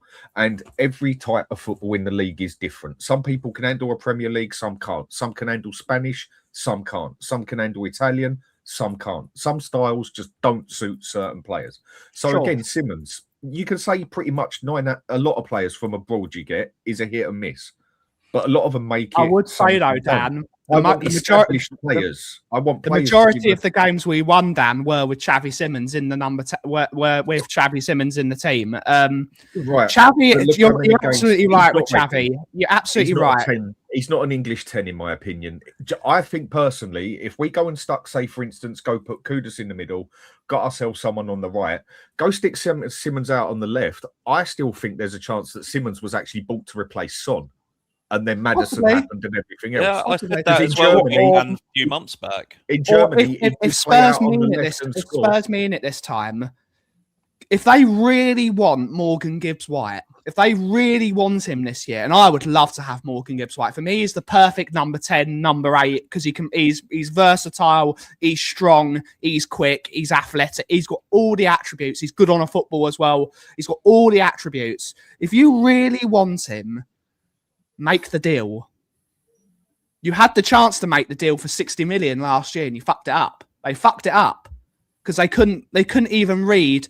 Because all you've got to do is you've got to call Nottingham Forest and say because there was a release clause. They didn't hide there was a release clause. I know Spurs fans made it up that there was a silent secret. No, if you speak to an agent, there's not going to be an NDA on a release clause. That's nonsensical. Because what's the point of having a release clause if no one knows about it? Football doesn't work like that. Contract law doesn't work like that. You've got to. It's legally binding. You've got to have. If they knew that so Spurs have messed up by not fulfilling the terms of the release clause, and they thought they could do the contract as well. It's also known to the FA and to the other agents out there. It's not a non-disclosure. You can't slap a non-disclosure. You can't on any contract. But why did they threaten to sue? Why did they threaten to sue or make a big deal of it and go to? Because Mr. Marinakis made a thing about it. If it wasn't some sort of issue, how we approached it. It weren't nothing to do with how much. It was how we approached the deal, because he said that we knew it spot on and we wasn't supposed to know exactly what it was. Contracts don't. I think.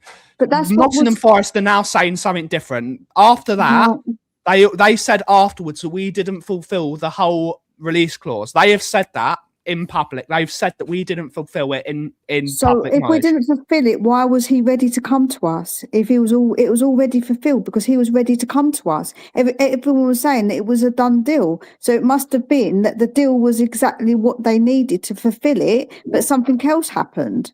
Mr. Marinakis not wanting he loves to make us on. And at the end of the day, if we did fulfill the whole terms of the release clause, someone from the FA would have stepped in and said, listen here, you can't do this, let it go.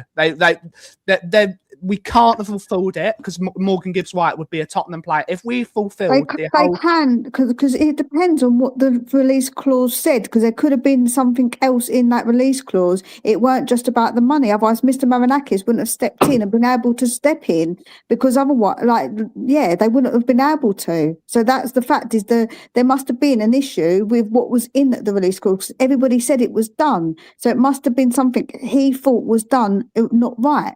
We got the only way to know, the only people that know this are the agents and the two clubs. They know, because always speculation. All we know is Morgan Gibbs-White is not a Tottenham player, and Nottingham Forest have said after the fact they didn't fulfil, and that could we don't know. We don't know the full contract. I've not seen the contract. None of us will ever see the contract. But if Spurs really want Morgan Gibbs-White, there's going to be a price for any footballer. Every footballer has a price, even Lionel Messi. Everything has a price. If they want Morgan Gibbs-White, go and speak to the Nottingham. Do it like a proper businessman for a change, instead of doing it on the sly and doing what Spurs do. And Spurs have done it. Simon Jordan does it, Ben. Everybody does it. But Spurs need to just front it up and say, how much do you want? How much do you want? How many years do you want us to pay it off? Let's make a deal. Because if Morgan Gibbs-White wants to be a Tottenham player, because these rumours wouldn't be spreading if Morgan Gibbs-White doesn't want to be he wants to be a Tottenham player, supposedly. Hence why because if these rumours had not have come out again, he would have squashed it and said, I'm happy at Nottingham Forest. There were problems around that time. His missus was having a very difficult difficult pregnancy. So he probably thought at the time, my missus is having a difficult pregnancy. I'm not going to move her out of the hospital that's treating her and going to another hospital and learning new doctors, new schools, all this. It's all footballers are human beings. But I thought the deal was basically done. If with what you're saying there, it totally contradicts everything you've just said. What do you mean? Well, you've just said he didn't want to do this and he didn't want to do that because of his wife and whatever else. Whereas a minute ago, you were just saying it was down to the way Spurs done it, and he wanted to come to Spurs. There's always two sides of a story, isn't there, Dan? There's always two sides of a story. We don't know because no one has ever come and said, Morgan Gibbs-White is never going to come out and say the whole details until after his career, and no one can. If he would have wanted that deal to happen, he could have pushed it through. So something has clearly gone wrong. It's something. There is obviously a miscommunication, or there is there is no doubt the Nottingham Forest want to keep a player like Morgan Gibbs-White at their football club. Of course. There's no doubt. If Morgan Gibbs-White isn't in that team, it's possible Nottingham Forest go down. It's possible. It's 15 goals at the end. But if a player makes it that clear that he don't want to be there and can leave, even you if let him go, get rid of him, that would be the logical side. But the whole point is, if they really want him, every player has a price. Ask them what they want for him, how much do they want him for, and make a deal. If they don't, Marinakis isn't going to deal with us. I'm telling you now. After what anyone happened, will deal with anyone. I'm telling you, the way that, have you not seen his history and what this guy is like? He ain't like that. He's a different kind of beast than anybody else. Yeah, he ain't going to deal with us because he feels that we broke an NDA that we shouldn't have known, because he wanted basically more from Morgan Gibbs-White than I think that what was on the end, like the release clause. You can't put an NDA on a release clause. You can. You can't. There's no player on the scouts and everything. There's no point an NDA, but it can be a release clause that you're not supposed, like a release clause that people don't know how much it is. That's why he stepped in. That was what was reported at the time. There's no point having a release clause if no one knows about it. But why? The release clause is public knowledge to all clubs across world football. So why didn't everyone else know about it? So why did no one else know how much it was for him then? Nobody else knew. Otherwise, other clubs would have also known, but nobody knew.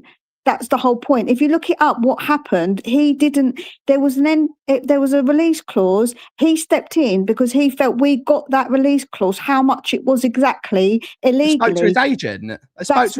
and asked for the terms of the deal, because that's how football clubs deal. That's why he stepped in. Otherwise, it don't make sense. Otherwise, he would have come to us. He stepped in because there was something done that wasn't right, and it was basically he felt we'd done it in an underhanded way. That's why Morgan Gibbs White didn't push it, because he knows we probably did obtain it some way, and he might have gotten himself in trouble. Hence the bloody stupid little video. Mr. Marinakis is great. We love Mr. Marinakis. Obviously, he come out why and haven't done they that. sued his agent then, Mia? Why haven't they sued his agent? Because if they agreed to, maybe he agreed to do a new contract. Hold on a minute. If he agreed to do a new contract, maybe Mr. Marinakis said, "Listen, you do a new contract with us, and you stay with us, and we won't say nothing more." That's sedition, isn't it? That's sedition. That's holding someone to a gun. That's illegal. Have you not known what? Have you not know what Mr. Marinakis has done in the past, Ben? People who are going to go and report against him, they suddenly disappear. So don't tell me that guy hasn't got shiftiness about him. You can't do that in the United. You can't do that in the United Kingdom. Oh, of course. Oh, come on, man. Spurs have some of the best lawyers known to man. If Spurs sued them and they felt that they've been wronged, they could take him with everything he's got. That you can't force someone to sign a contract. You cannot do that. That's why Spurs didn't sue him, because we knew that we had done wrong. Describe false. Yeah, you can pretty much. I wouldn't say put a gun at someone's head and they have to do it, but you can pretty much force someone to sign a contract and push them into it. If I turn around to you as a player, for instance, Ben, and I turn around and say, right, what I think you just done was a right dirty on us. I'm a multi-billionaire. Do you know what? I've got the attitude. Do you know what, little boy? Sit down, shut up. You're on the training facility and you ain't doing nothing. You're gonna, oh, you can't do that. You need me at the club. I don't do nothing. I'm a billionaire and I'll do what I want. Shut up and sit down. Tell you what, go and sign this new contract. Well, I will pay you more wages and everything. And we just totally forget what's gone on. Have I just forced a new contract on you? Well, it depends what you. We don't know what has happened. We don't know. I'm just asking a question on forcing a contract. You can depends do it. Because it's how you do it. We don't know what's happened, but there must be a reason. You cannot force anyone to sign anything unless they don't agree to it. There's got to be two. You cannot just do it. It's like consent in real life, the consent of contract. You have to have verbal and written agreement from the player.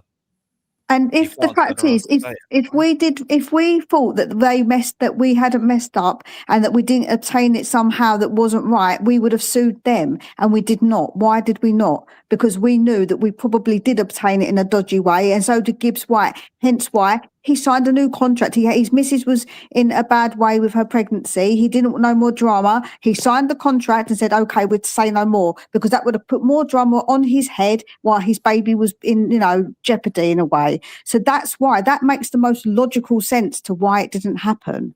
There's always two sides to any deal. Money. It was down to the money, and it's always down to money.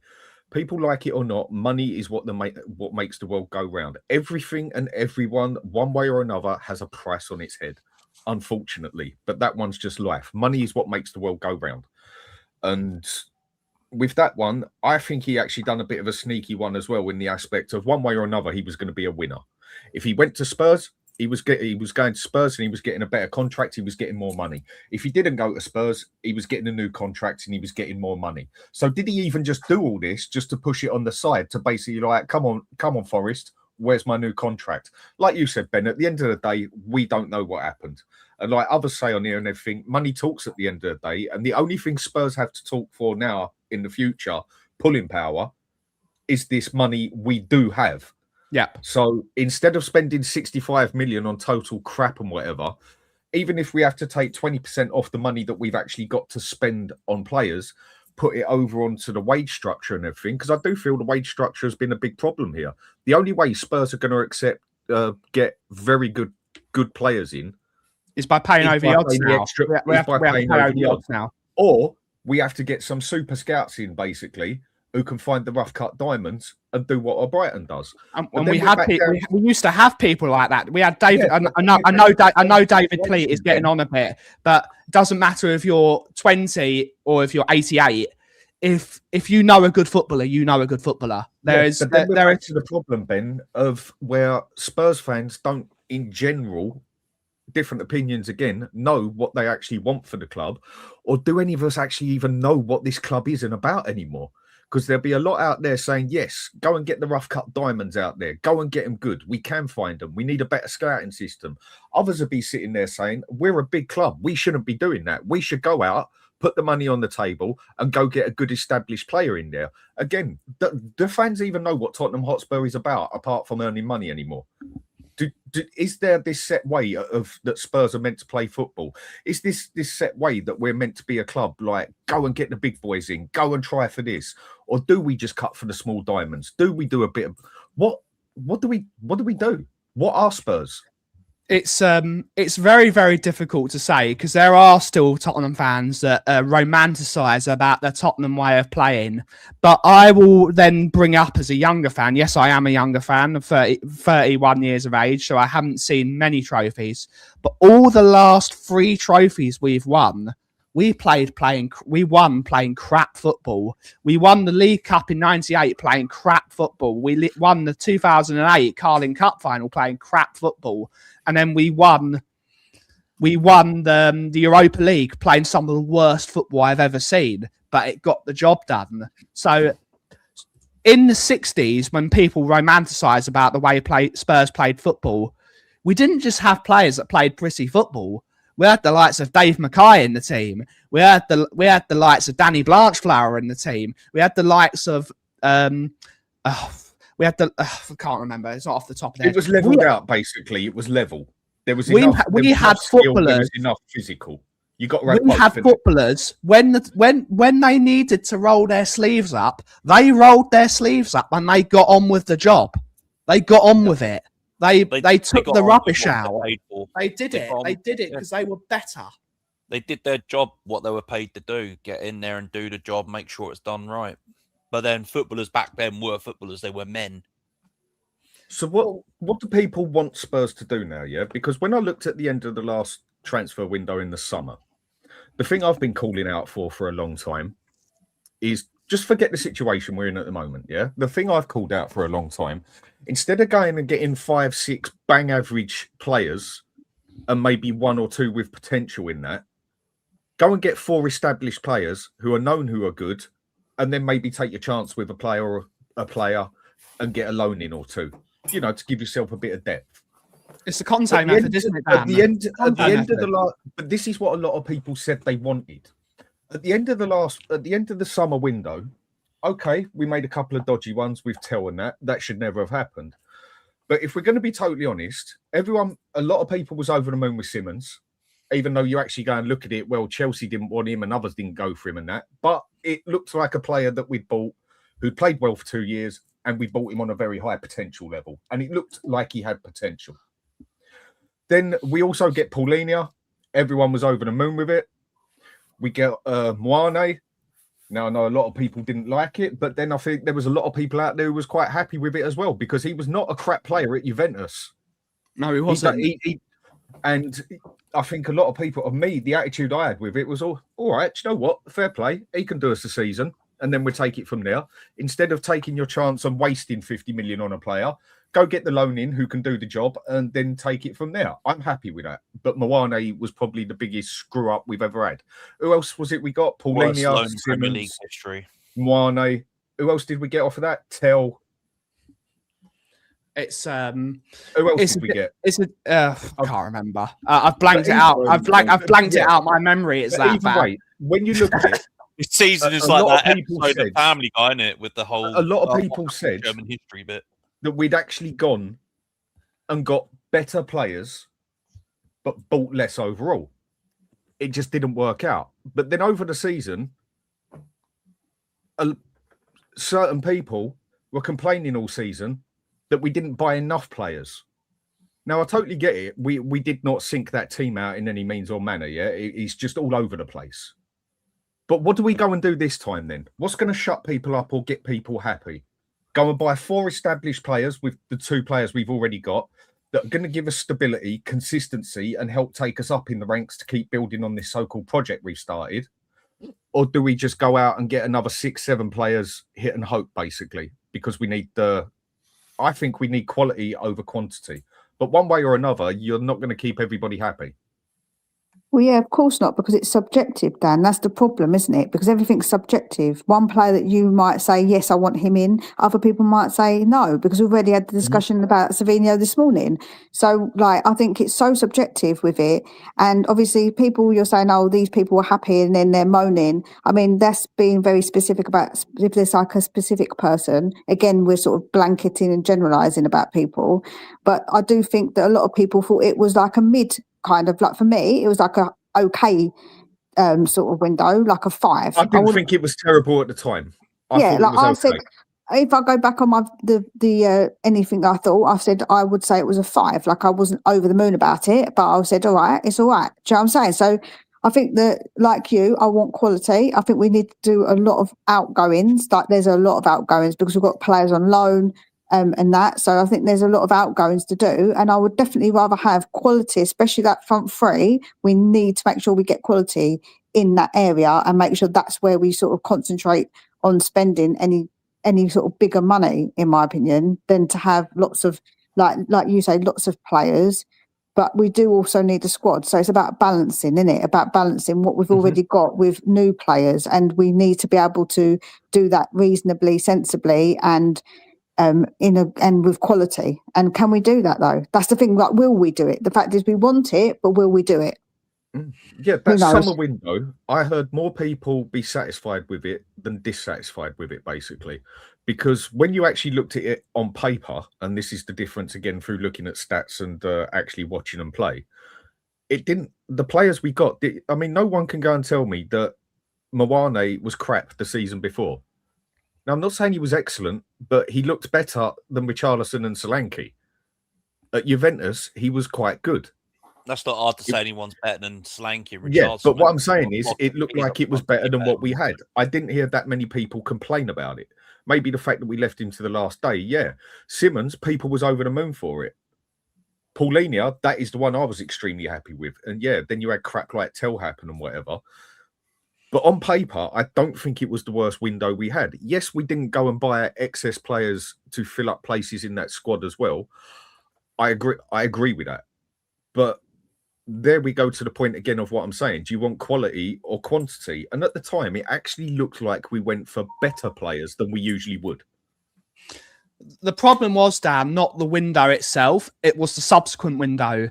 It's the Conte. When Conte puts it in his contracts that he wants 4 players a season. He wants 4 players per season. That's why he has a short contract. He wants 4 or 5 players to go into his team every season. Doesn't matter.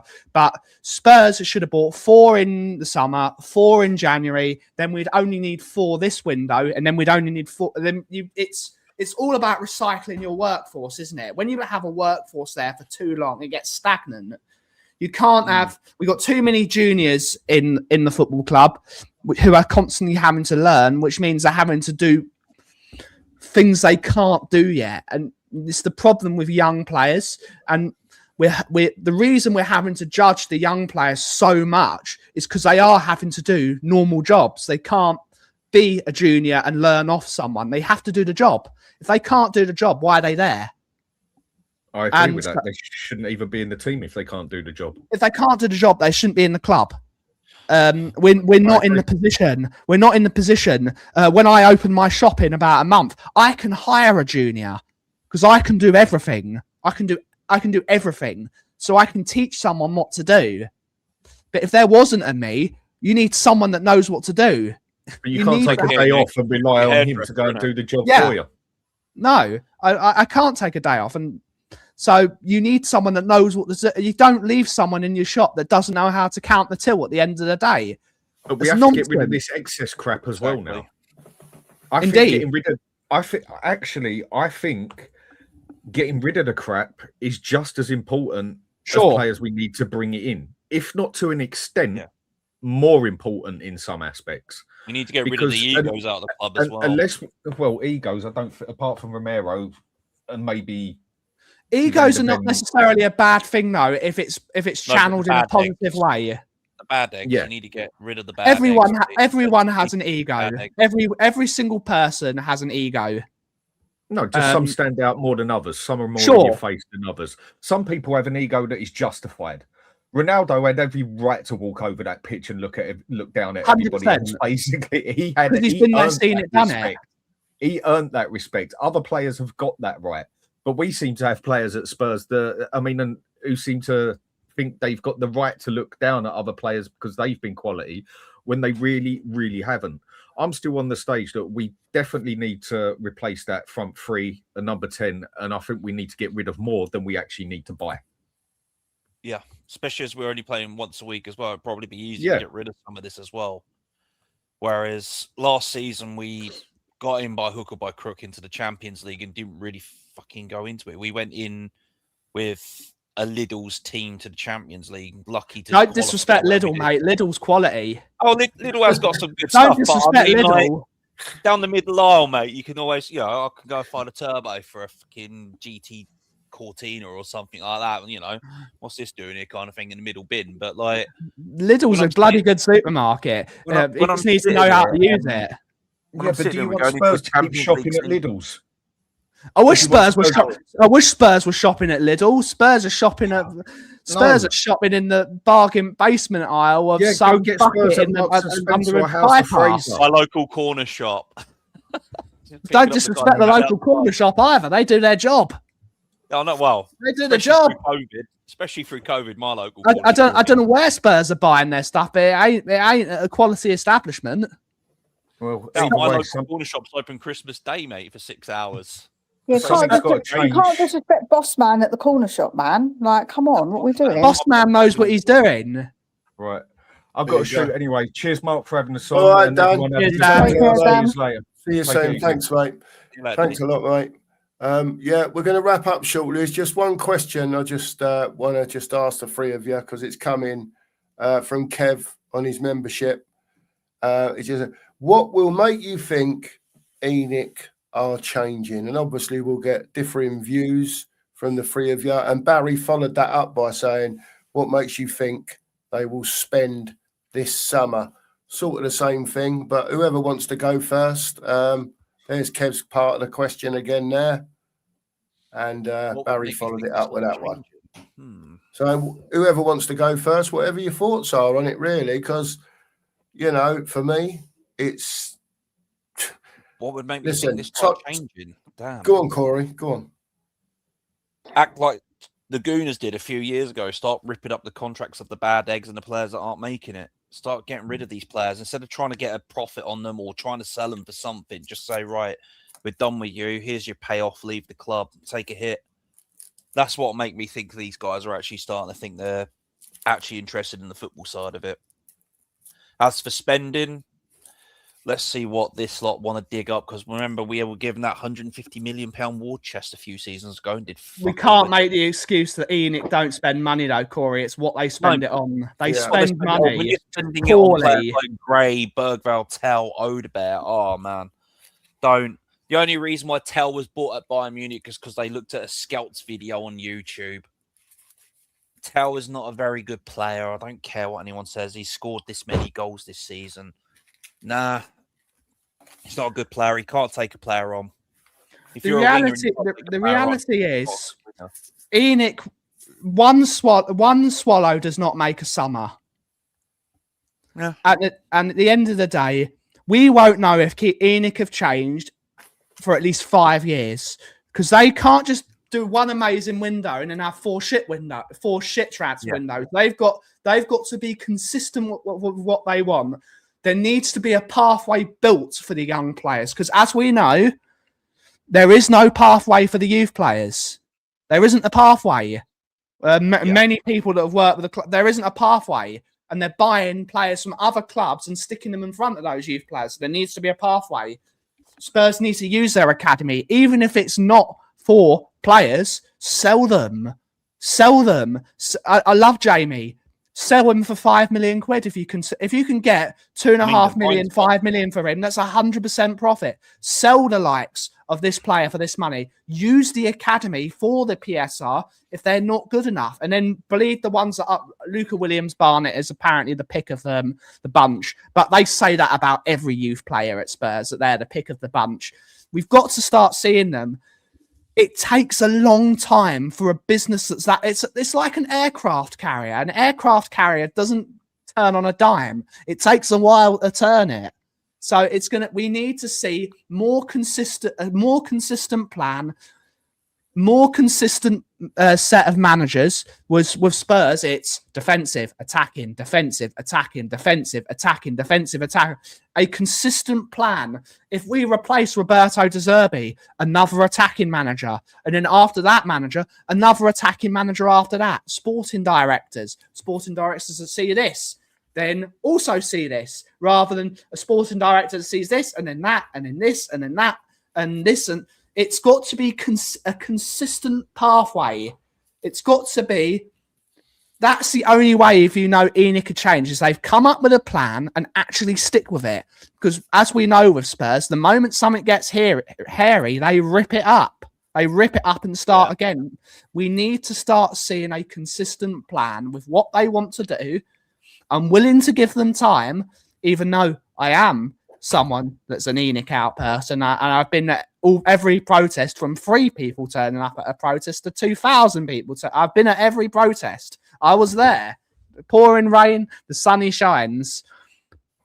We've got to see a consistent plan, because you don't turn a 140-year business over in 1 year. You don't change that course in a year. It's not how business works. It's not how any business works, let alone a company that's been there for that long and has that many things attached to it now, because it's not just a football club anymore. And that's unfortunate. That is football. It's no longer just a football club. It's an entertainment business. It's a multifaceted business, which needs to, because of the way businesses have to work now. Businesses can't just do one thing, because there are so many taxes. There are so many things. You've got national insurance that you've got to pay on every staff when you've got more than 5 staff members.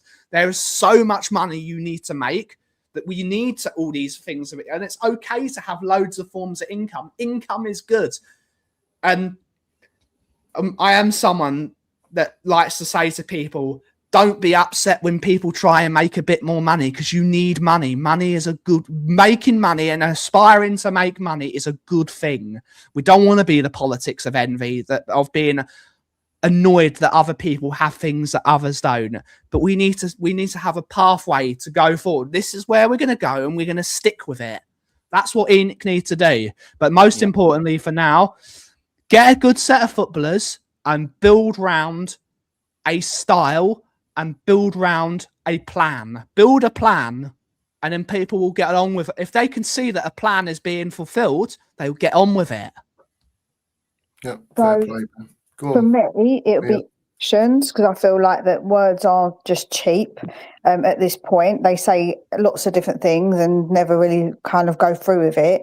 Consistency. I feel like that we need to be consistent and keep with, say, Roberto De Zerbi, and stick with him, give him what he needs to build a team, because consistency seems to work. When you look in the Premier League, the teams that have been recently more successful have actually stuck out a manager.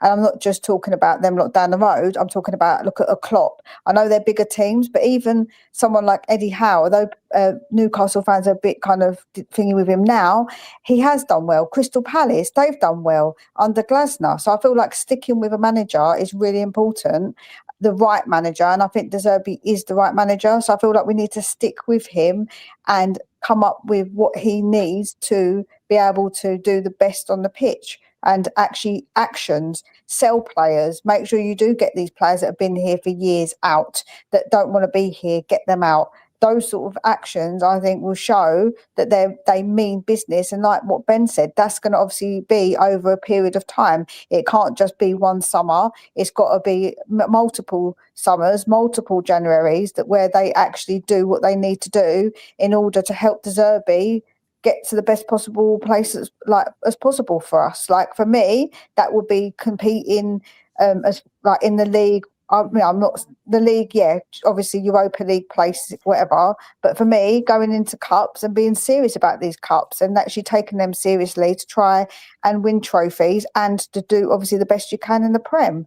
Like, that's to me, because I don't think we're at the point we're going to win the Prem, obviously. So we're going to have to take slow steps, maybe to step our way up in the Premier League.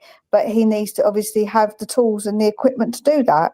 So for me, those are the important things that they need to do. And those are all in actions. I don't want to see no more words on paper or on screens saying that we're going to do this and we're going to do that, and words in interviews. I want you to bloody well do it. Yeah. Yeah. With the Fair play. Zerbi's key mandate of players, he likes players with footballing intelligence, quick on the ball, good with the pass. A lot of our team is lacking those three key things for a De Zerbi player. So there has to be a clear out, whether it's done mostly this summer or over the next couple of years while De Zerbi's here, and we bring in the players that he likes, especially from Brighton. If he goes and gets Bart Vertonghen in goal, I'm on board for that because the kid is very good in goal. Go and get me Van Hecker at Brighton because he's very good in defence. I mean, people are going on. He wants Belieber as well. I mean, Belieber, like I said earlier, and he's dropped off a little bit, but he's still there. But look around the other leagues, like De Zerbi did when he was at Brighton. Look around these other divisions for these technically gifted players that have IQ and can get a pass off quick and can see the pitch, like Ben said earlier on. Can look up, take a breath, like Pirlo did. Pirlo would always look up, take a breath, scan the field, and ping a pass.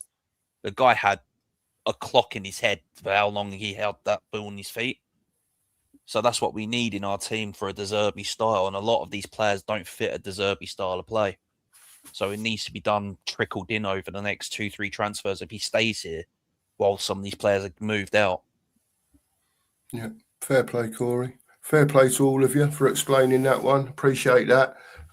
Listen, we're going to wrap up now. Ben, do you want to just shout your channel out quick? You got anything happening today? We will be live at 2 p.m, the usual time for the coffee company. I don't know what we're going to talk about today. We are we're enjoying the football holiday, as we're calling it. We'll try not to lose our rag today with people in the chat, but we love it. We love it. It's all part of content creation. You've got to have a bit. You've got to lose your rag once in a while. But yeah, we're just going to chill today. We got loads of things. We might even invite some guests on. We might even do that. I can do what I want. It's the beauty of the coffee company. You never know what we're going to talk about. Anything from cups of coffee to the inner workings of the human brain. I might go into psychology. Star Wars. I could talk about Star Wars. I love Star Wars. If I start talking about psychology, though, Mickey will be screaming at me over the phone saying you're talking absolute shit. No the problem is she's far smarter than I will ever be. Don't tell her that, but she already knows it. But yes, anything. Joe, what you were saying about losing your rag. Cool. I live with 2 teenagers. That's a daily occurrence. I don't know if there's the chat for that. Bloody teenagers for you. There you go. It's all in good fun. Yeah. It's all in good fun. But yeah, the coffee company, the only show that is live at 2 p.m. every single day, rain, sun, snow, hail, whatever the weather, the coffee company is there for you and your lovely cups of coffee. We've got a new coffee out, Summer Breeze. You can buy it on the website. It costs £8.50 for a 250 bag. And then just double that for 500 and times that by 4 for a kilo. It's great coffee. And I roasted it today. So support the coffee company, support your farmers, support your small businesses. They're the ones that keep your country going. Support the local people. And thanks for having me on the show. Anytime, Ben. Thanks for coming on, mate. Mia, do you want to shout your channel out quick and anything you've got happening? Yeah, I'm over at Tottenham's Lone Wolf. I actually did a video this morning regarding transfers. So if you didn't mind going over, subscribing, and yeah, go and have a check out of that video. It's not a long video. I do like around 5 to 8 minutes videos. I get straight to the point. No dilly-dallying. There you go. So if you want a 5-minute video of Mia with no dilly-dallying talking about Spurs, you know where to go. Tottenham's Lone Wolf. Big up to Corey. Big up for coming on today. Really appreciate your time, mate. As Danny, get over to Danny at the Hotspur Hood. Give him a sub over there. And also, Dave Crick was on this morning. He's got his own channel now, the Spurs Sessions podcast. You can get over there. He does that with Anthony, and give him a sub over there too. As usual, big up to everyone. And lastly, big up to Kev Williams, member for 3 months. We talked about your question, Kev. Big up to you, mate. Keep up the good work, Kev. Love it, mate. Is there anything else in the chat? No, just I'll bring the links up as we go out. Anyone got anything else that they want to say before we leave? Just asking. Fix the bloody road, Sheriff. There you go. Exactly. Hurry up, I've got potholes down here. Big up to PSG. Fantastic. No. football PSG team. cost me 700 quid. I stuck 20 quid for an English clean sweep of all the cups, and now I'm missing 700 quid. Why would you want them to? Why would you do that? Which that means Arsenal are going to win. 700 quid, Mia. Yeah, but you didn't have to put Arsenal. You could have just put the other 3 cups to teams to win it. Quid is 700 quid. I'm sorry, I'm a Brightonian. I cheered on Palace. I would never, ever bet on them to win anything, even if my life depended on it, mate. Not them scumbags. No chance. I feel very strongly about winning it. everything, bringing prestige to this country, and the first time it would ever happen. Whereas the Spanish team's done it for years on end, with Seville always winning it, with Barcelona and Madrid always winning it. Whereas just one season, the English team's doing it.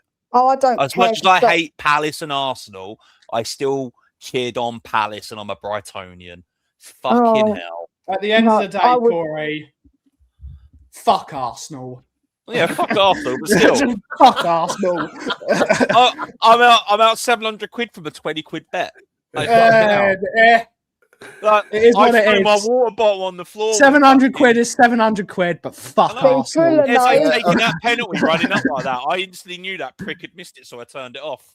Driller knows. See, she's like me. F that in a million years, mate. I would never. I could never. I just couldn't. It'd be like me getting burnt like in hell. I just no, thank you, never.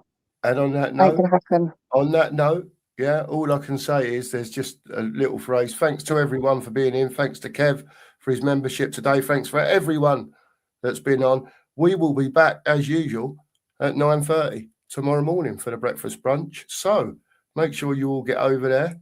And as always, sorry, I've got to get this. I've got to say it just once. Fuck Arsenal and come on. Come on, you Spurs. Cheers, everyone. Au revoir.